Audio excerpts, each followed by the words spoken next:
ಪುದು ಗ್ರಾಮ ಸಮರ ವಿಶೇಷ ಕಾರ್ಯಕ್ರಮಕ್ಕೆ ಸ್ವಾಗತ. ನಾನು ಹರೀಶ್ ಮುಲ್ಕಿ. ಎಸ್ ವೀಕ್ಷಕರೇ, ಈಗಾಗಲೇ ಗಮನಿಸಬಹುದು ಪುದು ಗ್ರಾಮ ಪಂಚಾಯಿತಿಯಲ್ಲಿ ಚುನಾವಣೆಯ ರಣಕಹಳೆ ಮೊಳಗಿರುವಂಥದ್ದು. ನಿನ್ನೆ ತಾನೇ ಬಹಳಷ್ಟು ಜನರು ಮತದಾರರು ಮತದಾನವನ್ನು ಕೂಡ ಮಾಡಿದ್ದಾರೆ. ಎಸ್ ಇದರ ವಿಚಾರಗಳು ಮತ್ತೆ ಯಾವೆಲ್ಲ ಆಧಾರದಲ್ಲಿ ಬಾರಿ ಮತದಾರರು ಮತದಾನದ ಒಂದು ವೇಳೆಯಲ್ಲಿ ಬಹಳಷ್ಟು ಶೇಕಡವಾರು ಇವತ್ತು ಗಮನಿಸಿದರೆ 72.50 ಮತದಾರರು ಕೂಡ ಶೇಕಡವಾರು ಮತದಾನವನ್ನು ಮಾಡಿರುವಂಥದ್ದು ಒಂದಷ್ಟು ದಾಖಲೆ ಅಂತಲೇ ಹೇಳ್ಬೋದು. ಯಾವಾಗಲೂ ಇದೊಂದು ಕಾಂಗ್ರೆಸ್ ಭದ್ರ ಬುನಾದಿಯೂ ಕೂಡ ಹೌದು. ಒಂದು ಕಡೆಯಲ್ಲಿ ಭದ್ರ ಬುನಾದಿಯಲ್ಲಿ ಒಂದಷ್ಟು ಕಾಂಗ್ರೆಸ್ನಲ್ಲೂ ಎಡವಿದ್ದಾರೆ ಅನ್ನುವಂಥ ಮಾತುಗಳು ಕೇಳಿ ಬರ್ತಾ ಇದೆ. ಎಲ್ಲೋ ಒಂದು ಕಡೆಯಲ್ಲಿ ನಾಯಕರು ಅಥವಾ ಮತದಾನದ ವೇಳೆಯಲ್ಲೂ ಕೂಡ ಒಂದಷ್ಟು ಕಾರ್ಯಕರ್ತರನ್ನು ನೋಯಿಸುವಂಥ ಕೆಲಸಗಳಾಗಿದೆ ಅನ್ನುವಂಥ ಮಾತುಗಳು ಕೂಡ ಕೇಳಿ ಬರ್ತಾ ಇರುವಂಥದ್ದು. ಎಸ್ ಎಲ್ಲ ಒಟ್ಟಾರೆ ಈ SDP ಕೂಡ ಬಹಳಷ್ಟು ಪ್ರಾಬಲ್ಯತೆ ಇರುವಂಥ ಒಂದು ಕ್ಷೇತ್ರವು ಕೂಡ ಪ್ರತಿಸ್ಪರ್ಧಿ ಅಂತ ಹೇಳಿದ್ರೆ BJPಗಿಂತಲೂ ಅಲ್ಲಿ ಬಹಳಷ್ಟು ಪ್ರಭಾವ ಬೀರುವಂಥದ್ದು SDP ಅನ್ನುವಂಥದ್ದು. ಯಾಕಂದ್ರೆ ಈ ಪಂಗಡದ ಒಂದು ವೋಟ್ ಬ್ಯಾಂಕ್ ಏನಿದೆ ಅದರಲ್ಲಿ SDP ಕೂಡ ಬಹಳಷ್ಟು ಪೈಪೋಟಿಯಲ್ಲಿ ಪ್ರತಿ ಬಾರಿಯೂ ಕೂಡ ಪುದು ಗ್ರಾಮ ಪಂಚಾಯತಿ ವ್ಯಾಪ್ತಿಯಲ್ಲಿ ಆಗಿರ್ಬೋದು ಬಹಳಷ್ಟು ನಿಕಟವಾದಂಥ ಕಾರ್ಯಗಳನ್ನು ಮಾಡ್ತಾ ಇರುವಂಥದ್ದು. ಎಸ್ ಇದರ ಬಗ್ಗೆನೂ ಕೂಡ ಮಾತಾಡೋಣ. ಎಸ್ ಇವತ್ತು ನಮ್ಮ ಜೊತೆ SDPನ ರಾಜ್ಯ ವಕ್ತಾರರಾದಂಥ ಮುಖಂಡರು ಕೂಡ ಇದ್ದಾರೆ, ನಮ್ಮ ಕಾರ್ಯಕ್ರಮದಲ್ಲಿ ಜಾಯ್ನ್ ಆಗಿದ್ದಾರೆ. ರಿಯಾಜ್ ಪರಂಗಿಪೇಟೆ ಅವರು ಇದ್ದಾರೆ. ಕಾರ್ಯಕ್ರಮಕ್ಕೆ ಸ್ವಾಗತ ಸರ್. ಈಗ ಎಸ್ ಈಗಾಗಲೇ ನೀವು ಗಮನಿಸಬಹುದು ಕಾಂಗ್ರೆಸ್ನ ಮುಖಂಡರಾದಂಥ ನಮ್ಮ ಜೊತೆ ಉಮರ್ ವಜೀರ್ ಅವರು ಇದ್ದಾರೆ ಕಾರ್ಯಕ್ರಮದಲ್ಲಿ. ಕಾರ್ಯಕ್ರಮಕ್ಕೆ ತಮಗೂ ಸ್ವಾಗತ ಸರ್. ಎಸ್ ಬಹಳಷ್ಟು ಖುಷಿಯ ಕ್ಷಣ. ಒಂದು ಕಡೆಯಲ್ಲಿ ಚುನಾವಣೆ ಮುಂದಕ್ಕೆ ಬರ್ತಾ ಇದೆ, ಇದಕ್ಕೊಂದು ದಿಕ್ಸೂಚಿ ಅಂತ ಹೇಳ್ತಾ ಇದ್ದಾರೆ ಕೆಲವು. ಎಸ್ ಪರಂಗಿಪೇಟೆ ಅವರೇ, ಈಗಾಗಲೇ ನೀವು ರಿಯಾಜ್ ಅವರು ಬಹಳಷ್ಟು ಚುನಾವಣೆಯಲ್ಲಿ ನಿಮ್ಮ ಒಂದು ಕಾರ್ಯತಂತ್ರವನ್ನು ಮಾಡಿದವರು.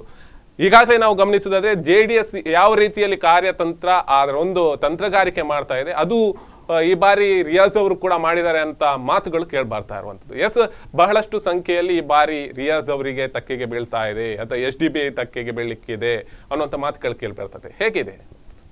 ಖಂಡಿತವಾಗಿ ಪುದು ಗ್ರಾಮ ಪಂಚಾಯತ್ ವ್ಯಾಪ್ತಿಯಲ್ಲಿ SDPIಯ ಕಾರ್ಯಕರ್ತರ ಪಡೆ ಬಹಳಷ್ಟಿದೆ. ಬಹಳ ಅತ್ಯುತ್ಸಾಹದಿಂದ ನಮ್ಮ ಕಾರ್ಯಕರ್ತರಲ್ಲಿ ಕೆಲಸವನ್ನು ಮಾಡ್ತಾ ಇದ್ದಾರೆ. ಬಹಳಷ್ಟು ಸಮಾಜ ಸೇವೆಗಳನ್ನು ಮಾಡಿದ್ದಾರೆ ಮತ್ತು ರಾಜಕೀಯವಾದಂತಹ ಜನಜಾಗೃತಿಯನ್ನು ಮೂಡಿಸಿದ್ದಾರೆ. ಬಹಳಷ್ಟು ಕೆಲಸ ಕಾರ್ಯಗಳನ್ನು, ಅದು ಕೂಡ ಸರ್ಕಾರದಿಂದ ಯಾವುದೇ ಯೋಜನೆಗಳಿಲ್ಲದಿದ್ದರೂ ಕೂಡ ಅವರು ಬೆವರು ಸುರಿಸಿ ದುಡಿದಂತಹ ಹಣದಿಂದ ಬಹಳಷ್ಟು ಸಾರ್ವಜನಿಕ ಕೆಲಸ ಕಾರ್ಯಗಳನ್ನು ಪುದು ಕ್ಷೇತ್ರದಲ್ಲಿ ಮಾಡಿದ್ದೇವೆ. ಆದ್ದರಿಂದ ಪ್ರತಿ ಬಾರಿಯೂ ಕೂಡ ಪುದು ಕ್ಷೇತ್ರದ ಜನತೆಗೆ ಒಂದು ಒಲವಿದೆ. SDP ಅಂತ ಹೇಳಿದರೆ ಆ ಒಂದು ಪ್ರೀತಿ ವಿಶ್ವಾಸ ಆ ಒಂದು ವಿಚಾರವನ್ನ ಇಟ್ಟುಕೊಂಡಾಗಿರ್ತದೆ ನಾವು ಚುನಾವಣೆಯನ್ನ ಎದುರಿಸಿರುವಂತದ್ದು. ಅದೇ ರೀತಿ ಪುದು ಗ್ರಾಮ ಪಂಚಾಯತ್ ವ್ಯಾಪ್ತಿಯಲ್ಲಿ ಇರುವಂತಹ ಎರಡು ಮುಖ್ಯ ವಿಚಾರಗಳು ನಮ್ಮ ಈ ಸಲದ ಚುನಾವಣೆಯ ವಿಷಯವಾಗಿತ್ತು. ಒಂದು ಭ್ರಷ್ಟಾಚಾರ, ಇನ್ನೊಂದು ಕಾಂಗ್ರೆಸ್ ಕಾರ್ಯಕರ್ತರ ಸರ್ವಾಧಿಕಾರ ಧೋರಣೆ.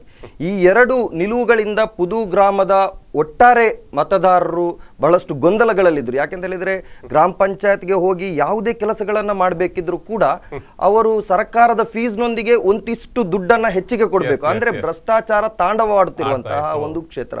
ಅದರ ಜೊತೆಗೆ ಅಲ್ಲಿ ಒಂದು ಡಿವೈಡಿಂಗ್ ರೂಲಿಂಗ್ ಪಾಲಿಸಿ. ಹೋದವ SDPIಯ ಕಾರ್ಯಕರ್ತ ಅಂತ ಹೇಳಿದ ಕೂಡಲೇ ಆ ಫೈಲನ್ನು ಪೆಂಡಿಂಗ್ ಇಡುವಂಥದ್ದು, ಇದು ರಾಜಕೀಯದಲ್ಲಿ ಇಂತಹ ಪ್ರಕ್ರಿಯೆಗಳು ಅಷ್ಟು ಉತ್ತಮವಾದ್ದಲ್ಲ. ಅದರ ಬಹಳಷ್ಟು ಉದಾಹರಣೆಗಳು, ಎಕ್ಸಾಂಪಲ್ಸ್. ಇದಕ್ಕೆ ದ್ವೇಷ ರಾಜಕೀಯ ಅಂತ ಹೇಳ್ತಾರೆ. ಈ ಗೆದ್ದು ಆಡಳಿತಕ್ಕೆ ಬಂದ ನಂತರ ಅವರು ಸರ್ವ ಮತದಾರರ ಮತ್ತು ಆ ಕ್ಷೇತ್ರದ ಸರ್ವ ಜನರ ಆಡಳಿತ ಜವಾಬ್ದಾರಿಯನ್ನು ವಹಿಸಿಕೊಂಡಿರುವಂಥದ್ದು. ಆದ್ರೆ ಇಲ್ಲಿ ಈ ದ್ವೇಷ ರಾಜಕೀಯದ ಮುಖಾಂತರ ಕೂಡ ಬಹಳಷ್ಟು ಜನ ನೊಂದಿದ್ದಾರೆ.